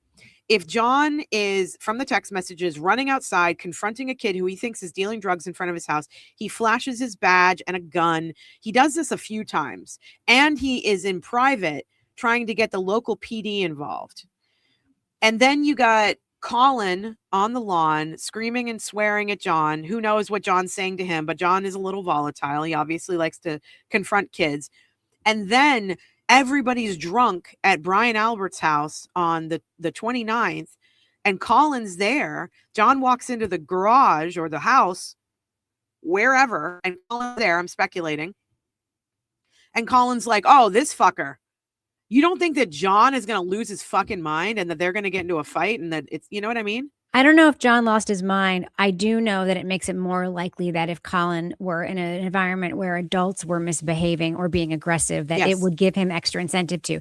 You saw this later part, right? That Julie on Julie's phone had a picture of John saved, had John's contact saved as Nevercracker, the get off my lawn guy. Like, that's how the adults, these adults, instead of saying, dude, what the fuck are you doing, teenage boy? Because he was like, in 2020, he would have been 15.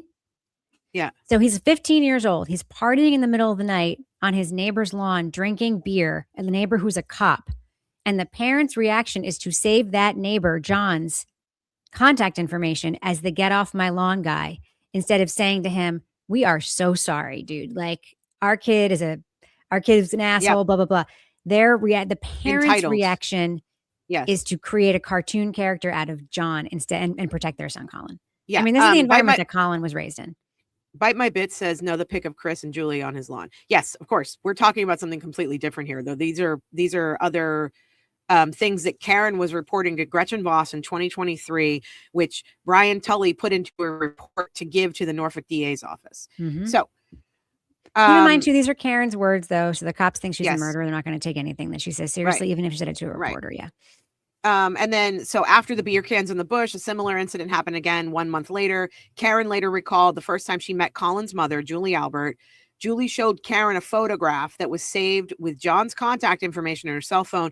The photograph was of the cartoon character Nevercracker, who does not like people on his lawn. That was the answer to one of the comments asking who Nevercracker is. It's from a cartoon, and it's the stereotypical like crusty old white dude who's like, get off my lawn. And that's what they thought of John as, instead of what Rebecca said, being like, Colin, stop being a dick and feeling so entitled that you can do whatever the fuck you want in this town because we're Alberts. And they sided with Colin in that case, which then just like backs up how they sided with Colin later on over John. So I just want to say there is one other corroboration of this. Yes. This is the message from Brian Johnson to Turtle Boy on 4/17/23. Brian Johnson is the former Duxbury cop who used to work with John O'Keefe. And Brian Johnson said to Turtle Boy in April of 2023, this was his original source for the story. I met that girl that with Johnny. She was very nice. She has a brain, blah, blah, blah. I think there's something going on with John and one of the other wives of the girlfriend, blah, blah, blah, blah, blah.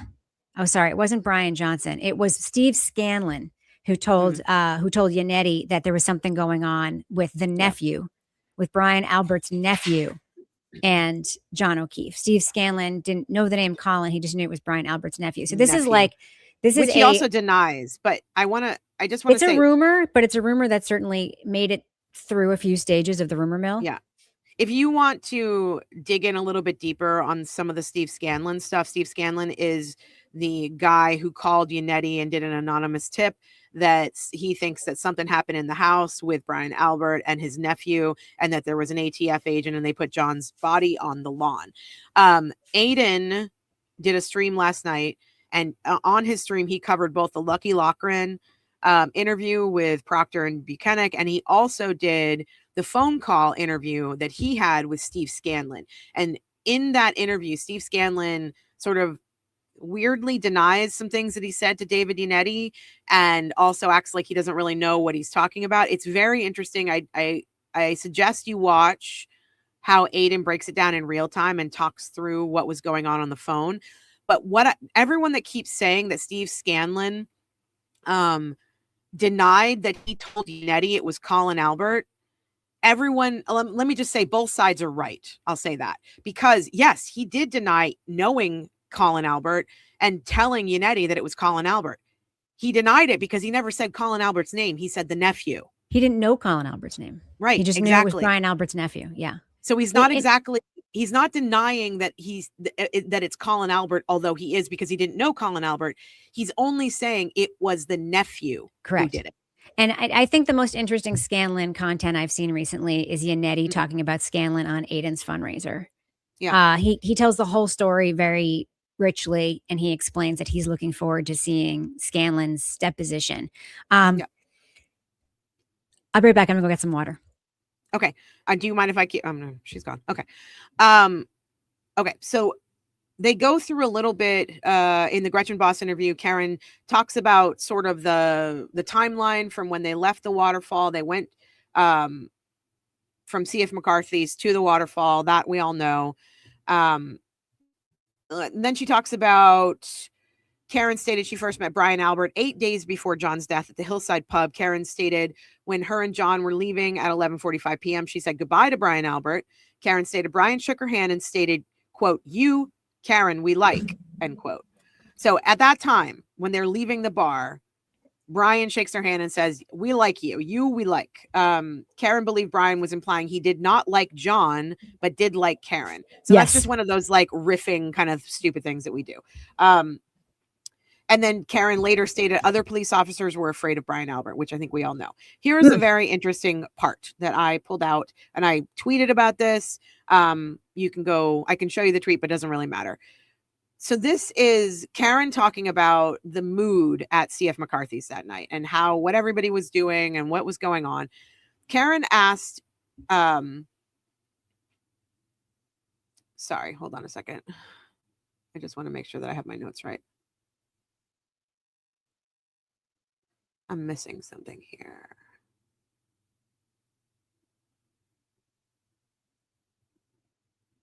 Oh, anyway, I'll get there. Okay, so Karen, this is when they leave CF McCarthy's, and they this is all the way up until they pull up in front of 34 Fairview. Karen asked John to enter the house to confirm they were invited, which I think we all know that at this point. Karen stated she parked at the foot of the driveway. Found that interesting. Yes, because she did. That's why they that's why they put the Jeep there. And then she was at the foot of the drive. Yeah, because he walked up the driveway. He did not walk across the lawn. I'm certain that he did not walk across the lawn. Completely agree with you. This is a man who like yells at people for being on his lawn. He's not going to walk on strangers' lawns. Nope. And if he walked, and he's the guy who doesn't want you to wear his shoes in his house. He's not going to like trudge across the grass, even if there's snow on it. If he walked up the driveway, the first door that he would hit would be the breezeway door in the middle, the garage door to the right, and then you'd actually have to keep walking down the path to the left to get into that other front door. So I just want to keep that, so everybody's like keeping that in mind, picturing it in your heads. All right, so John exited the vehicle and ran up the breezeway door. That's the middle door. That would be the door that he hits if he's walking up the driveway. And Karen saw John enter the threshold of the door. She was telling a reporter that in 2023, she told the reporter he walked in the house while she was parked at the end of the driveway. Karen played music, Coldplay, while waiting for John to return. After 3 to 5 minutes, Coldplay, Karen called John, but he did not answer the calls. There must have been a frustrating music experience because we know that the phone kept switching the music source back and forth. So she's probably playing the song from his phone. She was probably just getting frustrated with him about the music at that point, too. Like, come on, John. Change the fucking song. We just heard this one on the drive over, because they did. Karen began to become frustrated and began slowly driving past the house in an effort to get the attention of John at the house, which would play into all the people standing up and looking out the window and seeing the car parked outside in front of the lawn, in front of the flagpole. Maybe she backs up. Maybe she goes back to the driveway. I think she was parallel with the front door, because the front door was, I think that's where, I don't even think she was as far up as the flagpole. That's where they put her car, so that it would have made sense she hit him, but that's not where she was. Okay, let's see. Can I just point something out real quick while you're looking for this? Sure. So Brian Albert wasn't just scary. He was documented scary. He punched a taxi driver in 1996 and then became a cop. He beat up, battered a subordinate named Greg Dankers. He beat up a guy named Eddie Hernandez, who I believe was on the witness list for the second trial that was never called, during a Christmas party. He sucker punched a sergeant named Chris Colby about the back of his head and subsequently kicked him with a shoe to the face, knocking out several teeth. He slapped a cop detective named Freddie Williams. He entered into a several years long extramarital affair with another police officer, the wife of Detective Freddie Williams. A Boston firefighter was assaulted by Brian Albert inside J.J. Foley. So these are included incidences among the many, many complaints and issues around Brian Albert and his history of violence, and did not take other cops and off the table when it came to his history of violence. So there was I do remember there being his former colleague at the BPD, I think his former partner who he had assaulted, was on the witness list for trial too, and was never called. He was also former military and a trained boxer, and that was all documented in that stupid reality show he was on. Okay. So Karen played music for John, while she was waiting for John. After 3 to 5 minutes, she started driving past the house in an effort to get the attention of John in the house. 10 minutes elapsed from when John left Karen's vehicle to when Karen decided to drive away and return to John's house alone. Any thoughts on that, Rebecca? About that time frame, like breaking down that time frame? Seems right. She left at 12:29, and that's when her car disconnected from John's, and 21 to 29. 21 to 29. And she finally got to listen. I mean, his last interaction with Waze was at 20 after. He left the car at 21 after-ish. After them having a brief conversation, and then she left by 12:29 at 9 minutes of sitting outside thinking that he's never coming out again because he said he was just driving and like going like this with the car, being like, hello. That's what I would have done too. I would have honked the horn. Actually, I would have probably honked the horn. I would have just blasted the Coldplay. I think Karen was worried about what these people thought of her, honestly, and she wanted them to like John's girlfriend because she knew that they all knew him so well. And I think she was also nervous that he was having an actual conversation with Higgins in there, knowing that she had fooled around with Higgins. That's what I think. Although they were John knew at that point that they had fooled around. That's the interesting thing about all this, is that somebody in our chat, well, she says he knew. Somebody in our chat says that Chris Colby is their cousin. I don't assume it's him. Chris Colby is this person's cousin, allegedly. Interesting. Very interesting. Okay.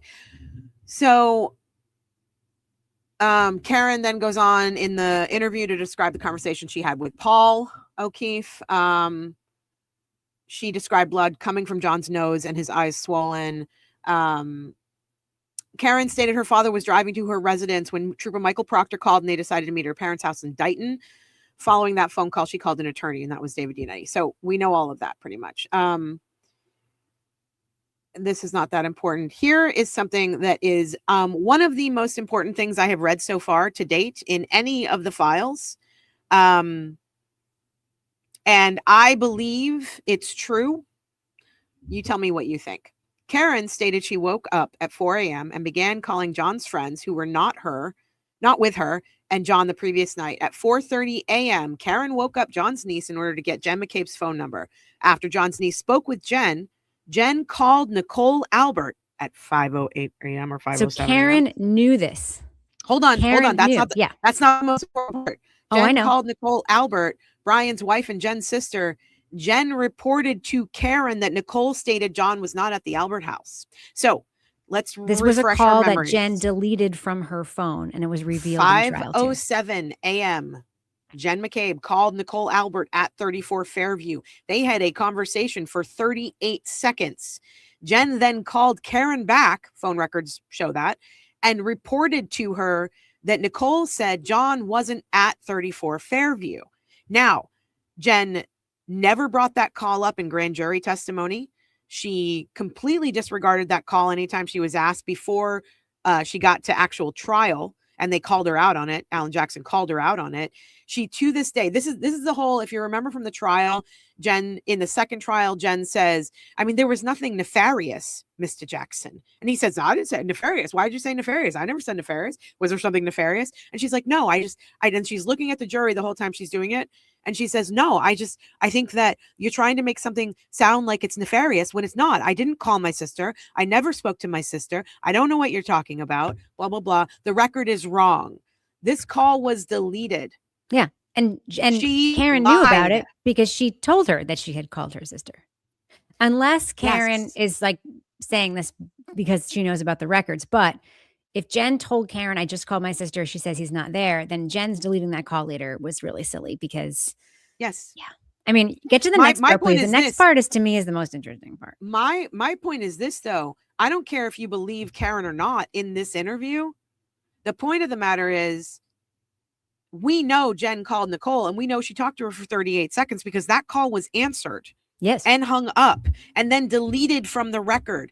How more incriminating and nefarious can you be? Okay.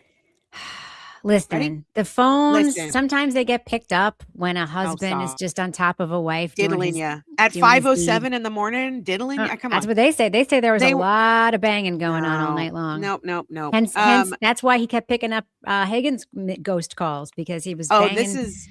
This is your important point. This is the point that you are I have stuck said on. this Okay. so many times. We've talked about it before. Karen stated she left John's house and, quote, retraced my steps from the night before, end quote. She stated she drove by the bars where they were the previous night, did not go down Fairview Road, and drove to Jen McCabe's residence. Karen told Jen, quote, I just cracked my tail light. This is the important part to me.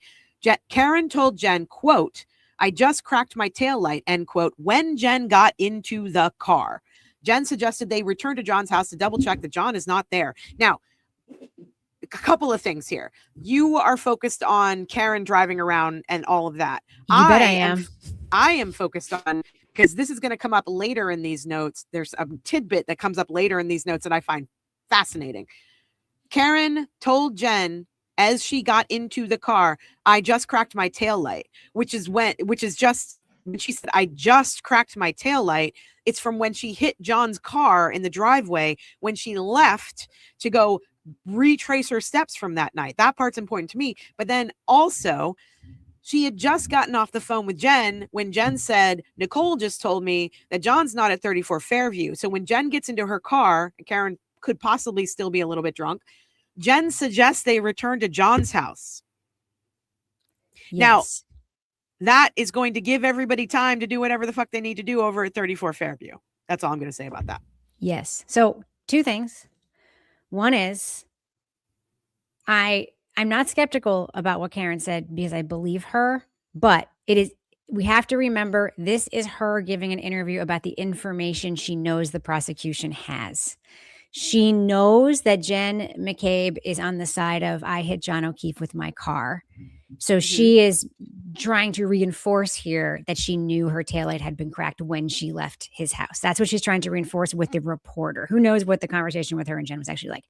The important thing to me here is that she drove around Canton before going to Jen McCabe's house. Now, there is this fuzzy video of a car that looks like hers driving down like whatever the main street is there, like the snow and stuff. The reason that is important is because, and I'm sorry that this is my like hill that I will die on, the way they determined which key cycle to use in the alleged hitting of John O'Keefe was by doing a reverse mileage subtraction from all the drives they knew that that Karen made in that Lexus after 12:32 or whatever they say early that morning. They do not mention this set of driving. They do not know how many miles she would have driven around Canton before. And they also don't know if she ever went to CVS, the next day or whatever. They don't know any of that stuff.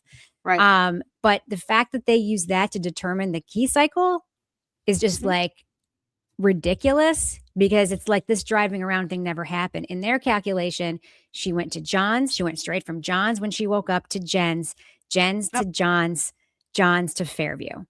Yep. And they do not say, oh, and then we know about the 8.6 miles she spent driving around Canton looking for John. They don't say that. They don't say that because they know it would mess up that calculation. So, yep. Ragener said correct. Is this actual memory or substituted by knowledge? True either way. This is Gretchen Voss, Boston Magazine reporter, interviewed Karen Reed for 4 hours in early 2023. And they had audio of this. The audio was sent from Gretchen Voss to Brian Tully, Massachusetts State Trooper, police.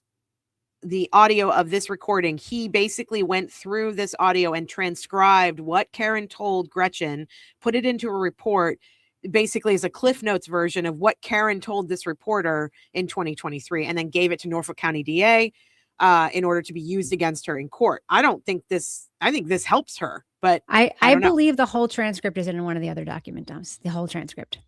Yeah. So he's just pulling out he's just pulling out the bits that, you know, make the narrative. But yeah, I don't think this is particularly bad. I mean, she didn't tell any reporter, you know, just so you know, this whole thing of me giving you an interview to make me look innocent, it's actually to cover up the fact that I did it. I mean, they were certain what they thought, they didn't think she did that, but they were certain there'd be something so inconsistent in there that they'd be able to use it. So yeah, this is a good time. It's a very, very good time. So we're going to skip ahead a little bit until after they actually find John's body. And I found this interesting. Karen stated John felt supple and pliable when he was found. If he had been hit at 12:30 in the morning and they didn't get to him until 6 a.m., he would be frozen. He wouldn't be soft. He would have been dead for a very long time. As we know from the medical testimony, this contra coup injury could have killed him instantly. And if he felt supple and pliable when he was found, it means he wasn't out there for very long, which would also explain why his phone temperature wasn't freezing as well. So I found that information interesting. Okay. Here is the backup to this thing I showed you up top here, where Karen told Jen, I just cracked my taillight when Jen got in the car. Okay. Karen stated when her vehicle was seized, several small pieces of taillight were missing. Karen had picked out those pieces of taillight and placed them on John's driveway while at John's residence at 5:45 a.m. before driving to Fairview. Karen stated she showed Jen and Carrie the broken taillight. I think there has been a miscommunication, they read this wrong. I think every time they brought up in court that Karen showed Jen and Carrie the broken taillight, I think what Tully actually meant to say, or maybe Karen, I'm not sure, meant to say she showed them the broken taillight pieces that were in the driveway, not the actual taillight. I don't know. I'm just like, that's conjecture on my part. But I think this is really important that she said she picked out those pieces of taillight and placed them on John's driveway while at John's residence at 5:45 a.m. Now, I don't think that that's shown in the ring footage. So I don't know if that's true. Do you have any thoughts about that? It was really confusing to me to read this. Yeah, I think it's misinterpretation too, because they walk right by they walk right by it. It's not in the ring footage. I mean, Carrie testified that wasn't it Carrie testified that her sleeve got caught on the. She remembered it being so vivid that not only was it pointed out to her, but that she stopped to look at it or walk by it and her sleeve got caught on it. And then they showed the video and she's like, I guess that's not when that happened. I just wanted to bring up Andrea or Andrea, I'm not sure how you pronounce your name, makes a really good point. This footage of Karen showing them the taillight is missing. Yeah, it is. And so if it happened, it's missing, but there is missing footage, period. We know that. This is conjecture on Andrea's part. Since there's a missing ring video of Karen showing them the taillight, maybe Jen picked them up to put them on the lawn. That's why the video is missing. I mean, I'm telling you this. Well, the video is missing of them leaving the house. Yes. To go back in the cars. And if that's when Karen would have taken the piece of taillight and put it on or whatever, that's missing. So no, she put it on the ground after. It says before driving to 34 Fairview. Yeah. Yeah. Well, it says 5:45 a.m. Right. Before driving to Fairview. Yeah. Not on the way into the house, but when they come out of the house. And that's the footage that's missing. Karen had picked out pieces of taillight and placed them on John's driveway while at John's residence at 5:45 a.m. before driving to Fairview with Carrie and Jen. Correct. And that footage is missing. Mm-hmm. It's another piece of missing evidence that surrounds the taillight pieces. And that taillight's never been found because remember there was a little piece missing from the reconstruction. That's the piece of taillight that's missing. Yeah. So I just think it's really interesting that they didn't find any taillight at the scene, or they didn't find these big pieces at the scene when the CERT did the search. They found taillight pieces 10 days to 2 weeks later. Michael Proctor had some of the taillight. They were messing around with the car in the Sally Port. There is edited footage from the Sally Port when they're dealing with the taillight. there are people in the Sally Port that we don't know about. There are missing key swipes in the Sally Port. Dever was pressured to not talk about what happened in the Sally Port. And now we've got Karen in 2023 saying she told Jen as Jen got into the car, which would have been around 5:15 or so a.m., I just cracked my taillight, meaning I just cracked my taillight when I hit John's car coming out of the driveway. And when they get back to come here, and when they get back to John's house on the way out, she goes, see, look, I cracked the taillight. And either it's lying on the ground in the snow because she says she placed the pieces of taillight on John's driveway while at John's residence at 5:45 a.m. before they went back to Fairview.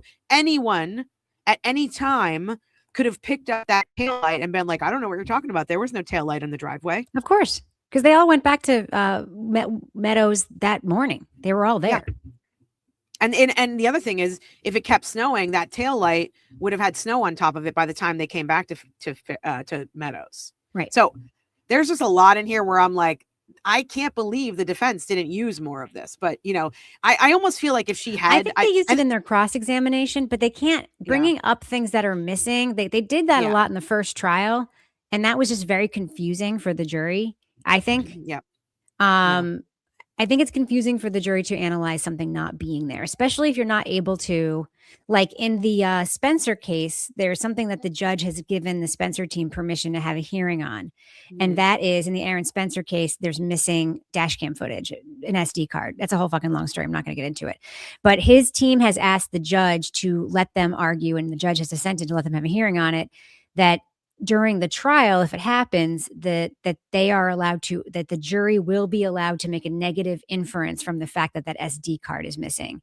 They don't have that ability in this trial. Deb Canoni was very limiting in what they could talk about and the meaning of it. You said but I Deb. also don't. Yeah, I know Canoni. I know Auntie. No, you said I know Deb. Auntie Deb. Deb. I know. I meant Canoni. Yeah. So it's not like they can, I just think the jury found confusing, because then if a cop gets up there and is like, well, it's missing because we don't have it. Like, what are they going to do with that? You know what I mean? Right. So, okay. So then Karen, this is in the interview portion. Like when Proctor's interviewing her, she said that she told Michael Proctor, Karen stated she was told, sorry, totally wrong. Karen stated she was told Michael Proctor had a close relationship. Karen is the one who did the Facebook sleuthing to figure out that she went through, from what it says in these notes, she went through 1,300 photos. I'm telling you, found. Hate to say it, Karen and Jen kind of cut from the same cloth. Like Jen picked the wrong woman to try and be Jen McCabe on, because Karen's like, you think you have junior detective skills? I have junior detective skills, and my junior detective skills are being taken seriously by my actual lawyers, and, you know, stuff that's like going back and forth. It's like she messed with the wrong person. I mean, keep in mind, I would do exactly the same thing. I am a internet sleuth. No, but if you're trying to save your own life from, you know, like being put in prison for the rest of your life, I do it just when I meet somebody and I want to see what their house looks like. I look up their house on Zillow. I don't give a shit. Of course you do. I'm curious. So she went through 1,300 photos. She went all the way back to 2012, and she found Proctor's and Albert's at the 2012 meeting, or wedding, sorry. And then she later uncovered relationships between the Proctors, McCabe's, and Albert's, obviously. And then during the record, so this is a note. It says during the recordings. Now I'm assuming, I think Tully is talking about Gretchen Voss's recordings of the interview. During recording, sections of the recordings were redacted and appear to be edited. During one of these periods where the audio appears edited, Karen stated the name Steve Scanlon. I find this very interesting. The audio resumes with a discussion of when information became coming into the defense's team. Karen stated she learned from a friend, Tom Beatty, there's Tom Beatty's name again, that Colin Albert was at Brian Albert's residence the night John died. Okay, so the only reason I can think that this audio was edited is because her defense team didn't want to involve Steve Scanlon, or Mike, as he called himself, because they nothing had been substantiated at this point. And the audio wouldn't have been edited. I guarantee what happened was they said, can we stop recording for a second? Yeah. Okay. And she'd say, probably just paused and restarted. It was not. Okay. So Gretchen I just want Voss to say did not edit her subpoenaed audio to send to that's what I'm no. saying too. Yeah. I'm just saying this is the argument that Tully is trying to make, is that they're trying to hide Steve Scanlon because he's not telling the truth. So Karen stated Attorney Yannetti received an anonymous call on February 2nd, the date of Karen's district court arraignment. The caller stated John was beaten up by Brian Albert and, quote, unquote, the nephew. The caller stated, quote, they broke his nose, end quote. And when John did not wake up, Brian and a, quote, federal agent, end quote, dumped his body on the front lawn. So this is where the origination of this call was a guy called Mike, called Yannetti, and anonymously said this on the phone. Later found out it was Steve Scanlon. Steve Scanlon denied he said this. But that was also, he denied it after he tells Aiden Carney he was conflicted out. So he's a private investigator. Steve Scanlon's a private investigator. He doesn't tell him he denies he says it. He just says, I don't want to be involved. Steve Scanlon, wait, hold on. There were witnesses. There were people there when they talked to Steve Scanlon. Like Steve Scanlon's whole deal was, I'm not doing this. It wasn't, well, I told you a lie. Right. No, he actually said, I am not doing this. Because he was saying that he was conflicted out because he told Aiden that as soon as Brian Albert's name was brought up as it being in his house, he was like, oh, I'm out of this. But that doesn't ring true, because if Steve Scanlon was the person to say it was Brian and a nephew and a federal agent, then he knew Brian Albert was involved. But I think that when his real name became a part of the conversation, he didn't want Brian Albert to find out that it was Steve Scanlon who did it. And that's when he said he was that's when he said he was conflicted out. So this that's is why I love Lucky so much, because Lucky knows that these are respected and scary people, but he's just so, for lack of a better word, just like a basic guy that he's like, I still have to tell the truth. Like, you know what I mean? That's why I love him so much. I just don't think he sort of lacks the sophistication to be as scared of Brian Albert as he should have been. Mm-hmm. So this is pretty much goes into the second tape, which was just a follow up with that they did at the Omni with Jackson. The only thing I found interesting about the second tape is that Tully writes, there appears to be a discussion of what material can be given to Gretchen. Karen stated, quote, I want it out now because, like, I don't want it to go to trial, end quote. And she's not wrong. She's not trying to shift the narrative or do anything nefarious here. Nothing nefarious about that. She's just trying to get the prosecutor to know what she knows so that they will not try her. Yeah. Yes. And that's what, Aiden brought this up last night on the stream. He said, when I told them that the feds were involved, Karen wanted everyone to know that. And the feds were like a fairy godmother to her, because if the feds could shut this down, then it wouldn't go to trial. And that's what all of us would want. I would be so excited if the feds were involved in my case. I would be so excited, So Noonie says, here's my problem. Kevin had to know the federal agent was Higgy Bear and they had somewhat hooked up, but she had kept her and Higgy Bear a secret. Yes, she did. Does not make her. Yes. I'm not saying this is what you're saying, Noonie, but no. She kept it a secret from Turtle Boy. She kept it a secret from everybody until it came out at trial. And I'm sure at that point her lawyers probably knew, but because they had the text from the feds, but or they had the text that he had given to the cops that he had extracted by his FBI friend is what I took for clarification. But I think that Karen knew that an affair with Higgy or fooling around with Higgy would make her look worse. And so, of course, she didn't say anything about it. I'm not saying that was good. It was bad. Higgins can use the same argument, though. 100% right. 100% right. Karen. You're wicked hot, Karen. Emily says all guilty people invite the feds to investigate them, right? Yeah. 100. Okay, I have to run to the bathroom, but I think the one major thing that we really need to talk about is Lucky's interview. Do we have time? We have time to just mention it. We can talk more about it later because I have it all transcribed with interactive transcription, and that's going to take a while to go over the salient parts. But while you're at the bathroom, we got like a half an hour. While you're at the bathroom, can I show everybody the Fanning notes that I found super interesting, and then I'll ask you to weigh on them. Absolutely. Okay. Yes. Okay, I'll be right back. Okay. So, folks, I found this super interesting. These are some notes from Fanning Let me just make them bigger for you.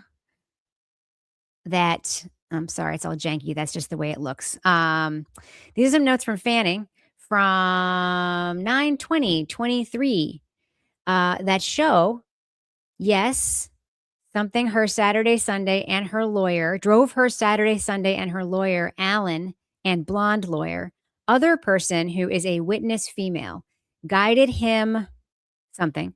Saturday, Omni Hotel. So this is his like log of following around Karen and Alan Jackson and Liza Little and somebody else who's a witness female. Guided him front door. He got out of car, came back. Some people in vehicle. Karen gave address, asked him to wait far away, and got out. I want to know how he knows what she said in the car. That's a question I have. Picked the lady, Omni Hotel 31 to court, 3 vehicles plus, etc. Here, Karen, lawyer, his partner, he was Ubering and gave Karen a card. Karen called him later for transport to court in Canton. This is their driver. Went 45 Shawmut back to Omni. Roman Martinez, Providence, Rhode Island. I'm assuming this is the driver. Bianca Vargos, another driver. Karen stayed in the car. Alan would get out with other women. He got freaked out pics. He got something out pics. So this is very interesting to me because it either indicates to me that Karen was being followed or that he interviewed these drivers, Karen's drivers. They're basically talking about her travels around doing her investigation into the case. So Alan's obviously staying at the Omni. I don't know if Karen's staying there at this point, but they are tracking Karen Reed's location around Canton as she's showing her attorneys and potentially somebody else locations related to the case, Meadows Avenue, etc.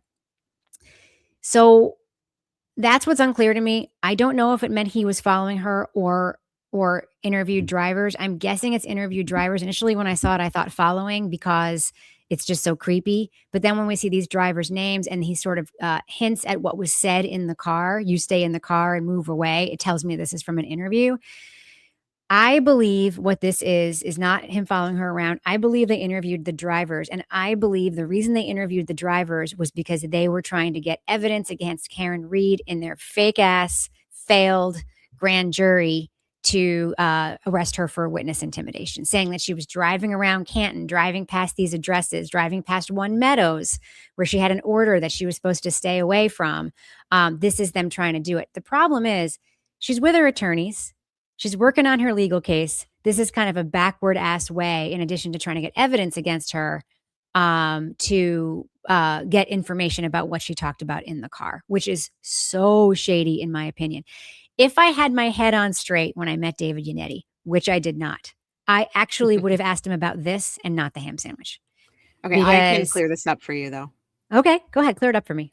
There's another file in one of the nods that is an interview with the driver. Mm-hmm. And he said exactly what's in these notes. And the issue, and you are right, I think they were trying to drum up some witness intimidation charges because Karen had been ordered to stay away from One Meadows and any of the people inside One Meadows. Right. So what they did in the actual interview, the driver tells them, Karen told them to drive down the block away from One Meadows. So she wasn't within that 100 feet or whatever it was. Mm-hmm. And she stayed in the car. Alan Jackson and I think Liza, or the witness, whoever that is, got out of the car. They were gone for a couple of minutes. They came back in the car, and that's when they drove off. And whoever was at One Meadows came out in the video and recorded them driving away. So all of that is in an interview that they do with the driver. That's probably what initiated the interview, was them. Was someone at One Meadows, Peggy probably, or Paul sending them the video.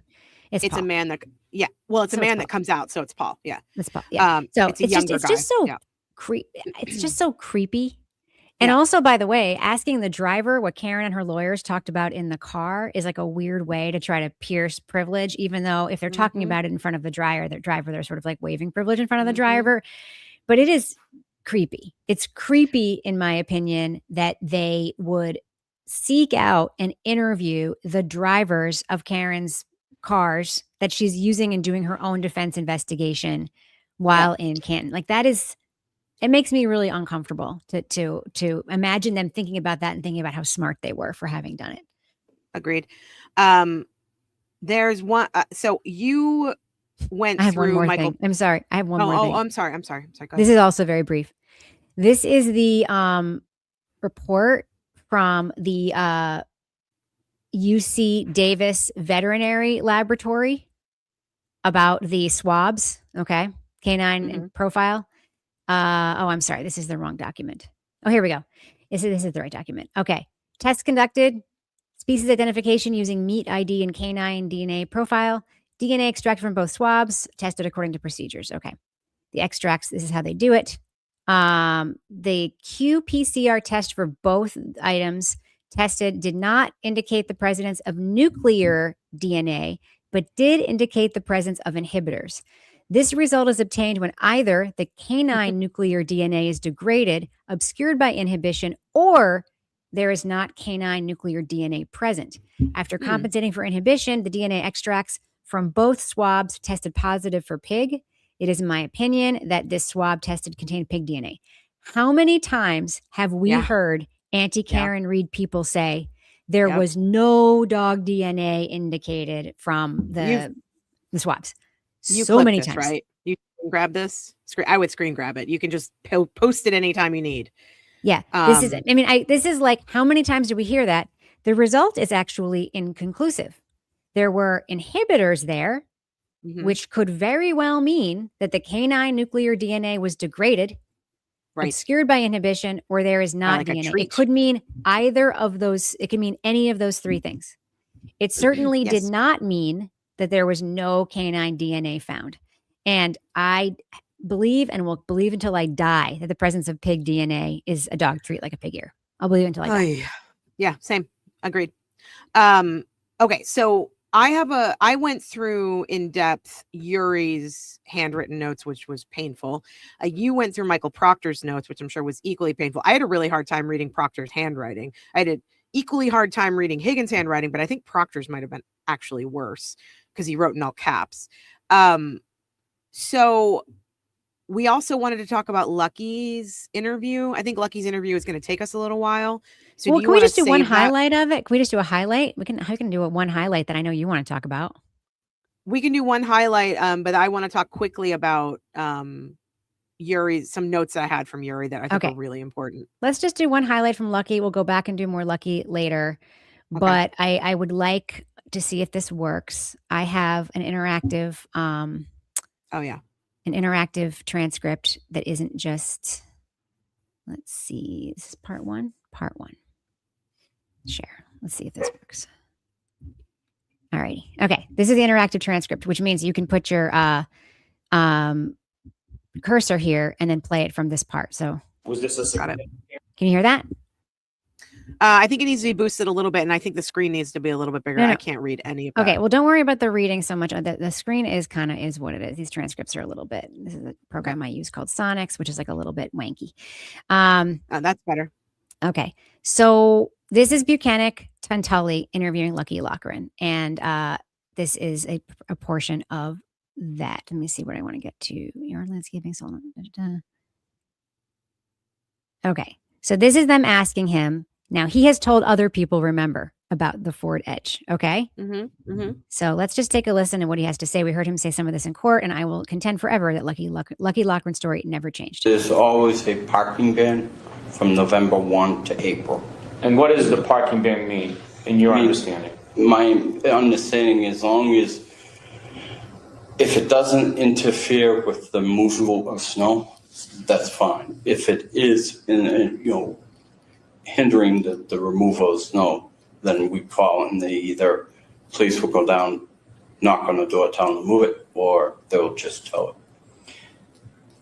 You remembering this snowstorm, is there a reason behind it? Like, what's the reason behind this? You remembering this Somebody day? Fucking died. I believe it or not, I know. I remember a lot of my stuff when it comes to the work. I 100% believe him. You know, his work is very important to him. It is very important. Was important. this a significant snow amount fall that was forecasted that day? I believe it was 18 inches. 18 inches of snow that was coming? Yep. Do you remember any obstructions that you had to call in the police for that was obstructing the removal of snow for you that day? I just want to say, Yuri Buchanan. So Lucky Loughran speaks very technically, using a lot of great vocabulary. Clearly, like he's learned the technical vocabulary of his job, and those are the words he uses. Buchanan almost has to like elevate his like to match Lucky, which I love. Okay. There was a vehicle there around 2:30, 3 o'clock in the morning in front of 34 Fairview. There was a vehicle. Correct. Okay. Do you recall what kind of vehicle it was? Ford Edge. Sorry. Ford Edge? Yes. And where along the property do you remember it to be parked? It was parked looking at the front door. It was to the left of the front door. So it was on the street? Correct. It was on the street. Which way was it facing? Towards Cedar Crest or Chapman? Chapman. So it's parked towards Chapman on Cedar Crest, on Fairview. And it's to the left of the front door? Correct. Or to the left of the driveway? It was to the left of the driveway. The door is to the left of the driveway too.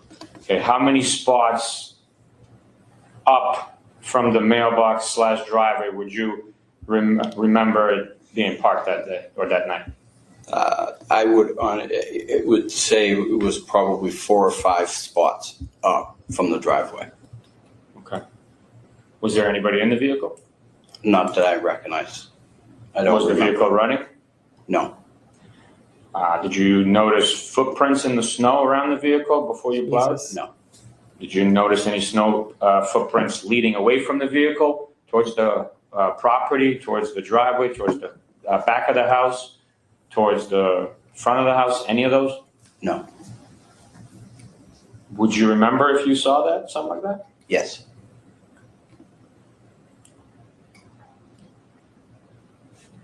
Did you have to call Canton PD Proctor? to have that vehicle removed, or have them knock on the door to get the vehicle removed, or did you kind of on your second swipe, did you have to notify Canton PD to get the vehicle removed? No. Was the vehicle removed for any reason while you were plowing that day? Not that I'm aware of by any other sources other than them driving it away. Okay. Was that the only time you saw the Ford Edge? So on your second pass, But, it was there for a significant period of time. It was there for at least an hour into the storm. It wasn't enough that it required me to have it removed. There wasn't a lot of snow on the ground at that time, and I could just go around it. All right. Ford Edge, thoughts? I mean, the Ford Edge to me is, Aiden said this last night and I completely agree with him. The Ford Edge is this case. There were some other sort of shenanigans that happened around the plow company. So Lucky works for the city of, or the town of Canton, right? They also have subcontractors that come out in bigger storms to like help them do the sweeps, right? So when Procter and Buchanan first went to the DPW or the, town works, and they said, did you guys plow the street that night? They were told, and this I think is a lie, by Lucky's boss that no, they did not plow 34 Fairview, or they did not plow Fairview. But Lucky very obviously did plow Fairview. He did it 3 times, I think. They said they were told that by Lucky's That's boss. what I'm saying. They said they were told that. And then later, Lucky's boss said the opposite. And then if you watch Aiden's stream last night, he makes all the connections between the guys who run DPW for the town of Canton and how they're all related to fucking Alberts. And he made a very interesting point last night about the subcontractors.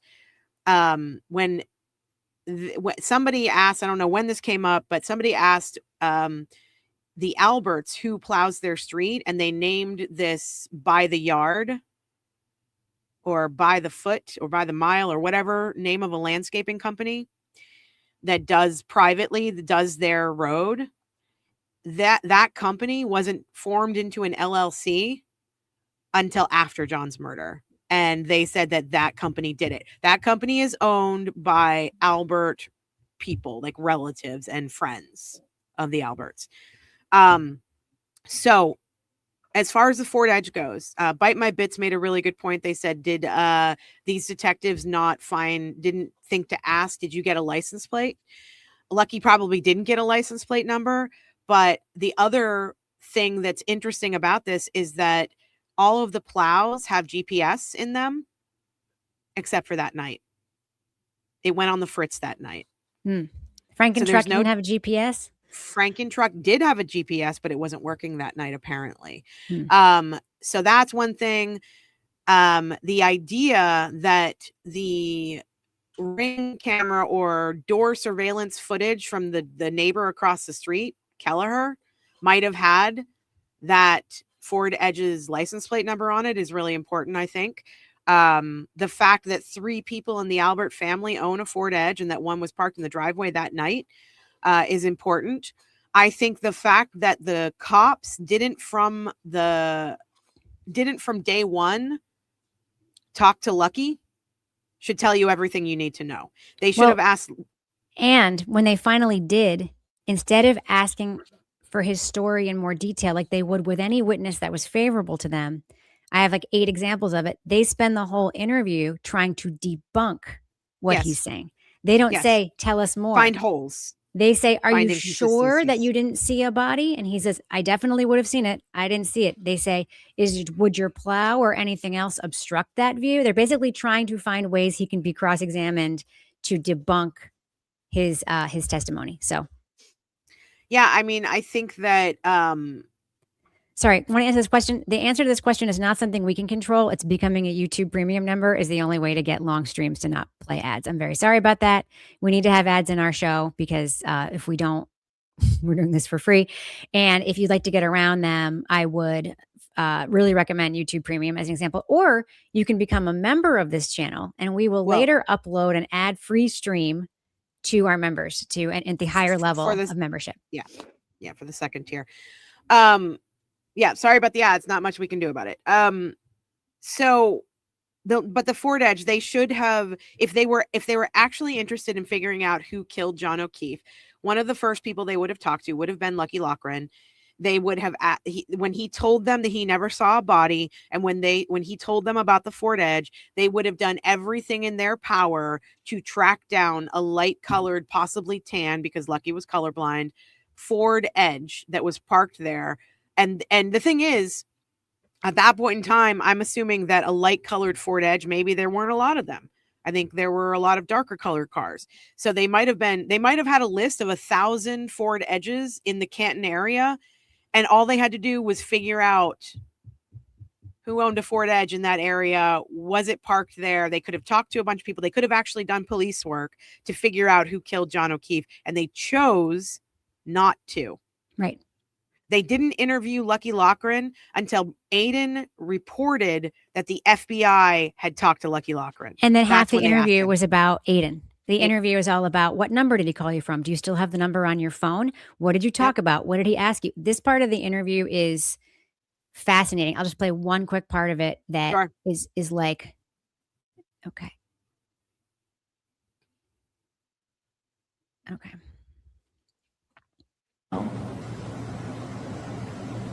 Obviously, you've been asked about this. I'm sorry, the wrong one. Before we called you first thing in the morning? Yeah, probably around 7:30-ish. Okay. And did he introduce himself? Did he say anything? Did he identify himself? He said he was Aiden. He didn't, say that I'm Aiden. And then he proceeded with the interview. With the interview? And what kind of questions was he asking you? He had asked if I have been cooperating. And I said, yes, I have. He goes, who you been interviewed by? I've been interviewed by the FBI. I've been interviewed by Karen Reed's special investigative reporters or private detectives. And those two are the ones that wanted to see the was the private investigators. So the private investigators wanted to see the route and Correct. drove you around. Correct. The FBI didn't drive you around like he said. Right, which. So how is that possible that he has a transcript of your interview and he's actually misrepresenting who drove you around? Can you pause for a second? I can't answer I'm that. going to stop it anyway, because all they want to know is they're trying to get Aiden through. They're trying to do so many things here.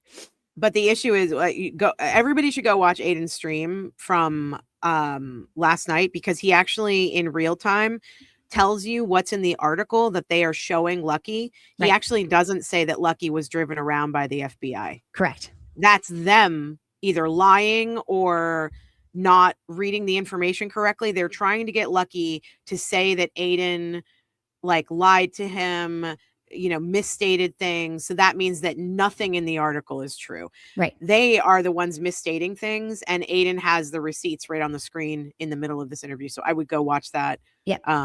To get a little bit more information. We can leave Lucky there for now. I just want to give you guys a flavor of it. There's more in here that's interesting. They're clearly trying to jam up Aiden on wiretapping or something, because they keep saying you don't know he's being recorded.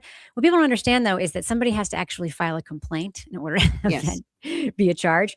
And as far as I know, Lucky Lochran just doesn't care about putting people in jail for things that he told the truth. His story was the same to Aiden as it was to him. He's probably like, I didn't know he was recording, but whatever. The whole thing is wild, because the one thing that they never do during this whole interview is a good faith attempt to get real information from a very important witness.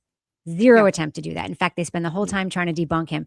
And they do this thing where he's speaking very intelligently, very cogently. His memory is fantastic. He's an incredible witness. And they spend the whole thing trying to poke holes in it. It's infuriating. Especially when you know what kind of person he is. He's a good person. Yep.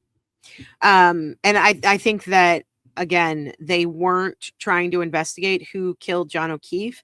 They were trying to get Karen Reed on witness intimidation charges, and they were trying to get Turtle Boy on felony wiretap and witness intimidation, because Karen Reed chose not to take a plea deal, which is what they thought she was going to do. And she didn't. Okay, so very last thing I want to talk about are Yuri's notes, handwritten notes. And the first thing I want to show you is, actually, I only have two short things on here. Okay. There's only one page in Yuri's notes that is actually cut off, if that makes sense. Can I show this to you without? I'm going to tell you, but I'm not going to show you. I'm going to show you that on the Twitter, on the tweet on the next one. There's only one page. So all of Yuri's notes, they're taken from one of the little copy notebooks that you see the cops pull out, right? And they write things down while they're doing the interviews. Which they have to preserve for legal reasons. Which they have to preserve for court cases, all that stuff. So they take Yuri's notes and they put them on a copy machine, and they copy page by page his notes about this case. And it's pretty extensive. They're all handwritten. There is one single page, and I don't know why it's done this way, but the page before it is in the center of the page, so you can see the whole outline of the page. The page after it, you can see the whole outline of the notebook that Yuri wrote on. But this one particular page is pushed all the way to the corner of the side of the copier, and the whole left side of the page with handwriting and all is cut off. And it's the page where Yuri writes down the information that says, I hit him, I hit him, I hit him. And there's other stuff that's there and we can't see it. Of course not. And I don't think it's hugely substantial. It's not substantive, but it's cut off. And it's the only page in all of his notes that is cut off, because there is writing outside of it, and there are other little notes that he's written and things like that. You mean that they cut off the could I have or whatever came before it? I don't know. All right. I did this last night because this really stuck out to me. This is my tweet. This is from Yuri's notes. It says, and this is from Higgins' interview. So the interview they did with Higgins at his lawyer's house, who happened to be married to a judge in that place. Beside the point at this point, Higgins describes the night and says, casual conversations, good mood, seen with a few drinks, but not this night. I think he's talking about Karen. Yeah, he's definitely talking about Karen. He says, no arguments, good vibes, not with her or anyone else. And then it says Vic was, and I don't know what that last word is. That part doesn't matter to me so much because Yuri Smiling?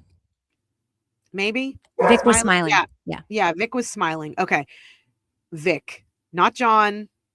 They call everybody else by their first names, by the way, in all of their notes, but they call John the Vic. So it's like Chris said this, Brian said this, B. Karen said this, Jen said this, Vic for John O'Keefe. Like they were distancing themselves. That's what I'm reading into. Not me. To me, that's standard. Sorry, I've read so many police notes. That's extremely standard. I'm sorry to burst. But when they're calling everyone else by their first right, because everyone else names, is a witness, and if there's another John in the pile or whatever, they use Vic as a very standard term because well, it means that to think that they are distancing themselves. It you can choose whatever. My narrative and my confirmation bias, Rebecca. Okay, so I want you guys to think about this again. Brian is telling them, no arguments, good vibes, not with Karen or anyone else. The victim was smiling, casual conversations, good mood, everyone was drinking, yada, yada. They had information. I don't know if they had it at the time, but they will later on have information that what Brian Higgins just said is not totally true because this exists. I've played it over and over. Does that look like a good time? Good vibes? Everyone's having a great time? That's just grab ass. Just grab ass, Mel. This isn't the pretend boxing. This is them. No, I know. Trying to this leave. is them holding Higgy back. Audience. This is holding Higgy back. I hate that guy's voice. Can you stop that AI voice when you play? Can you just play it on quiet? No, it's microdots. I know, but that AI voice makes me crazy. Okay, if you want to go watch all these videos, it's microdots. You can play it. Just play without the audio. That's what I got it. I got it. Right, thank you. This is the end of the night. Brian Higgins is leaving. If you haven't seen the video, I'm sure most of you have. This is a close-up part of that video. Chris Albert, Brian Higgins goes to make a hand gesture toward John or someone over there at the bar. Chris Albert grabs his arm and holds him down. Brian Higgins is still talking shit. He's still pointing.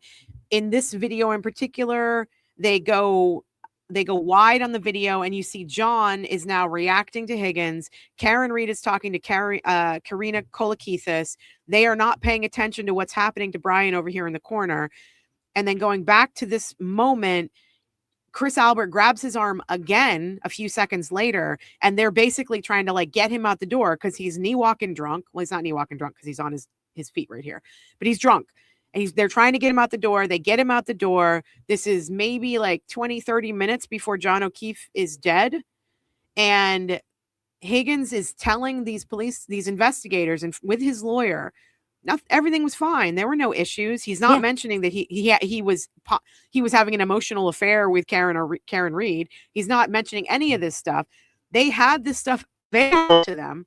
Yeah. And so my question is, and we'll play it one more time, just so you get the extent of it all. Grabs his arm. No, buddy. No. Holds his arm. Nope. That's aggressive. No. That's not grab ass. It's very aggressive. Look at him. Well, they were playing grab ass before when they were pretending to box. That he motions over to John at the bar. You can watch the whole video on microdots, but he motions to John over at the bar. John motions back. John's like, yeah, whatever. Fuck you. He's joking. Like, obviously John's joking. Brian's serious. Yeah. I don't think John knew about their fooling around. I really don't. I think that I don't think he did. Karen says he did. I don't think no, hold on. I have proof of it because they talked about it in text messages. Brian and I don't think he knew they macked. I don't. They kissed. He knew that. All right, maybe he did, but I don't think he knew that she went to his house. He saw it on the Ring camera. But does he know that she went? That's what I'm talking about when I talk about their thing. That's what I don't think he knew about. I think that Higgins clearly lied because Higgins also said he didn't make any phone calls after he went to the police station to do administrative work, and we don't see him doing administrative work. We see him going into the comms. Well, and we see him driving a car, and we see him moving something from one car to another. Higgy is a lying liar who lies. So the fact that Yuri Buchanan, maybe not at that moment in time, but later on, they had footage of what happened at the bar. Granted, they didn't have any audio to go along with it, so you don't know what they're saying to each other. There's very obviously a tense moment happening here. So it wasn't all good vibes. So my question to you, Rebecca, and my question to Yuri Buchanan and Michael Proctor is, why did they do nothing to follow up on this obvious moment of not so good vibes to question Brian Higgins about why he lied to them in their interview? Also, Yuri Buchanan's handwriting is atrocious. Because they were framing Karen and they didn't care. Right. That's why. Yeah. I mean, to me, it's like literally that obvious. Yeah. It's funny. This is something that I've said a few times, but like it keeps coming up as a question. I don't know why to me. It's like, well, it's obvious if you think that John O'Keefe's body was moved by somebody in the house. This is something that's come up because, these things, there's like the same photos keep showing on every time there's these disclosures, right? Mhm. So this thing, how did this Yeah. pocket get ripped? To me, it's pretty obvious the pocket got ripped because they used it as a handle when they moved his Mhm.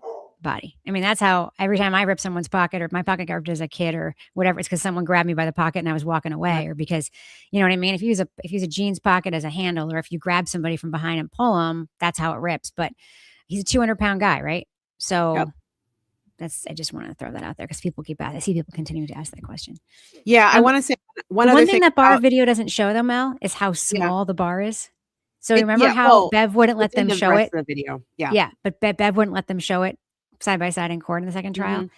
Mhm. That bar, when you see JFK's video of that bar, it is so small. You can just take a camera, go back to 0.5 like you do on your iPhone. Yeah. You can see the whole thing.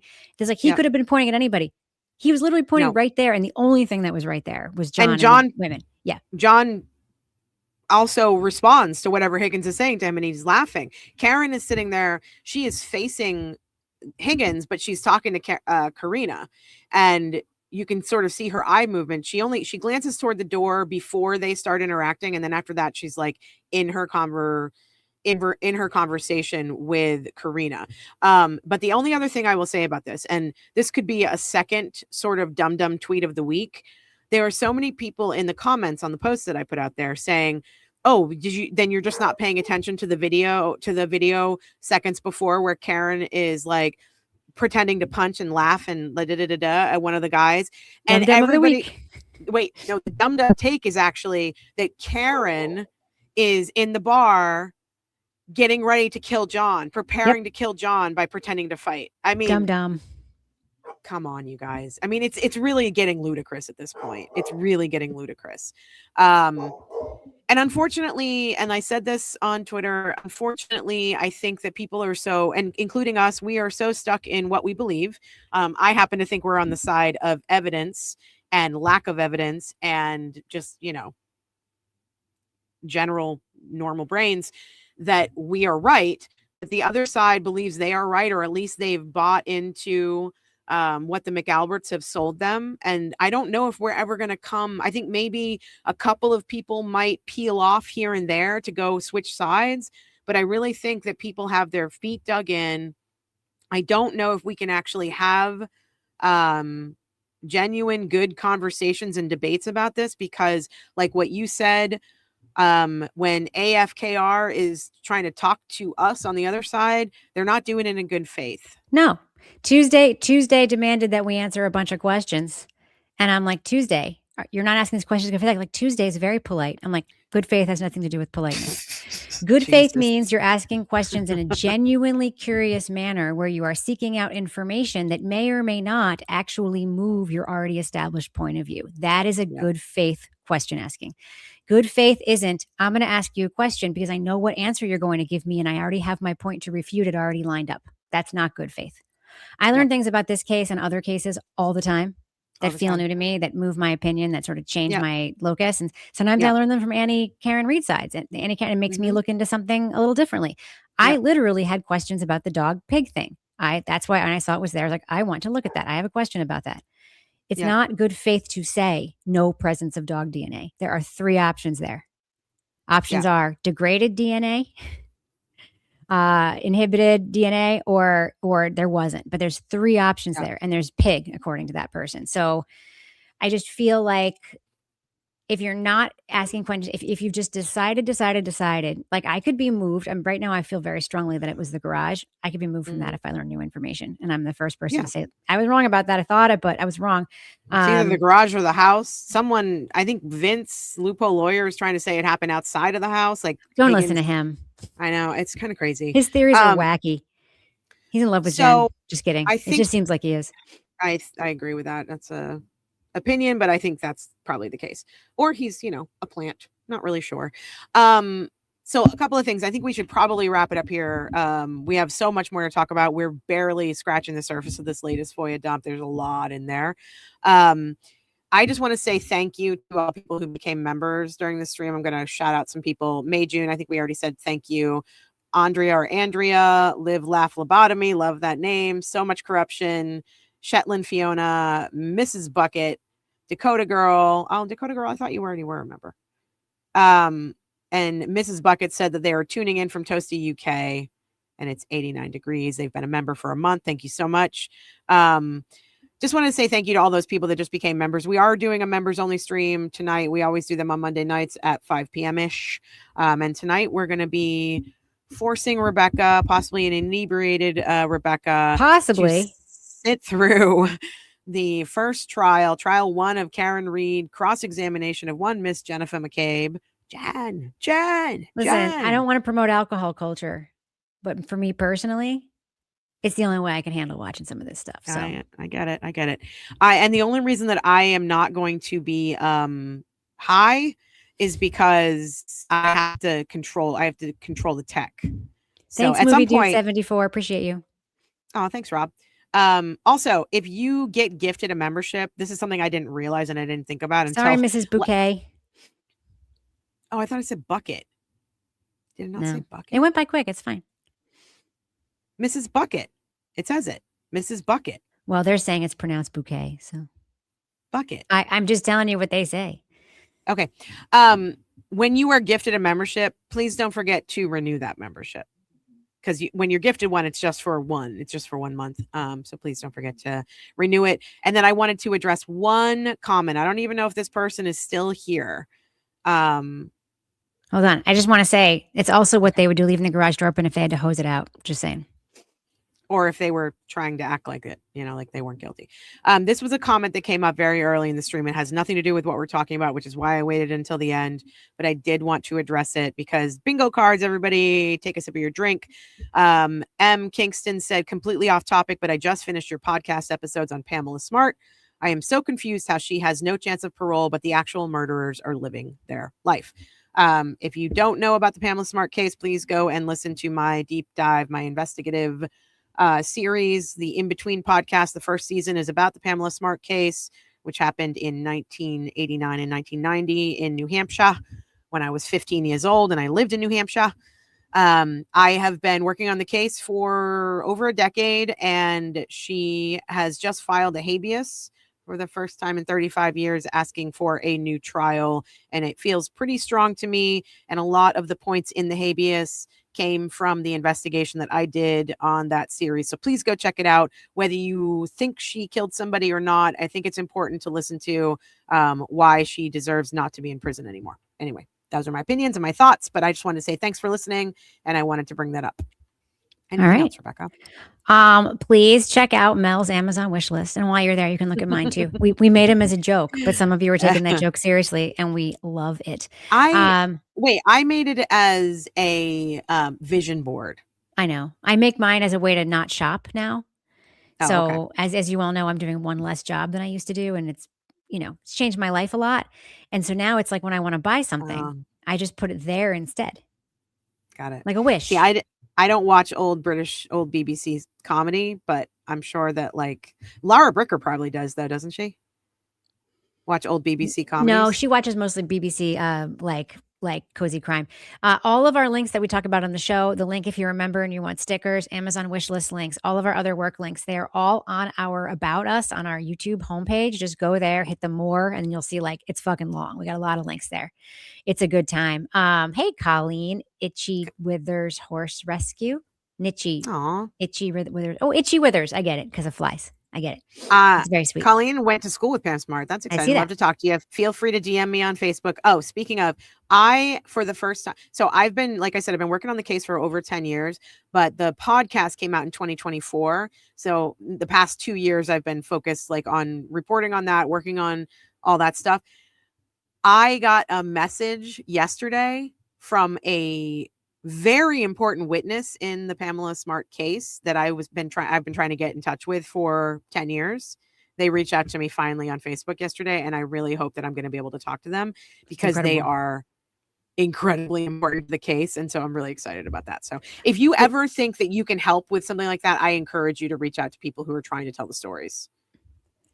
This is you 615. I don't think it was in the garage. Even if you watch Higgins' testimony, he only mentions the 2 doors. Yes, remember Jen McCabe's trial too pretended like she didn't know that garage 3 door was doors. there. With these Yep. folks, I say what they don't mention is the important thing, which is why Colin Yes. Albert is never on any of the lists about being in the house, which is why, the missing thing is the thing to look at with these people very consistently. I know we're trying to Jimmy's starting class. We got to go. Oh, we should send everybody over. Wait, somebody asked if we were posting a link. I'm not sure what link. We were just you're talking about a asking bunch of stuff. Your podcast, Amazon wish list. It's all there on our About Us page. So just make sure that you go to that. I have to stay in here, but I need to send everybody over. So let me do that while we're sitting here. Okay. Have fun at Jimmy's class. Please hang out with him for a few minutes. Give him the views. I love him so much. Yeah, I will he's be the there best, watching yes. as well. Yeah, I'm gonna pop over there as well. And hold on, this takes me a minute to figure out where it is. Hold on. There's also a Cash App linked to pinned to the bottom of our chat. So if you're interested in giving us a tip for our work, a little cash tip to support our work. Maybe you're already a member, but you want to throw in an extra $5. That's very, very helpful to help us purchase internet equipment, all that stuff. Anyway, we love you guys very much. Deb. Where is Auntie Deb? Oh, there it is. Memorial Day And Live. Okay. if you're a member also, you can watch this whole stream ad free because we upload it there later. So. Okay. And we will see you at 5:00 tonight for the members. Thanks for joining us. We love you all. Be there at 5. It's going to be fun.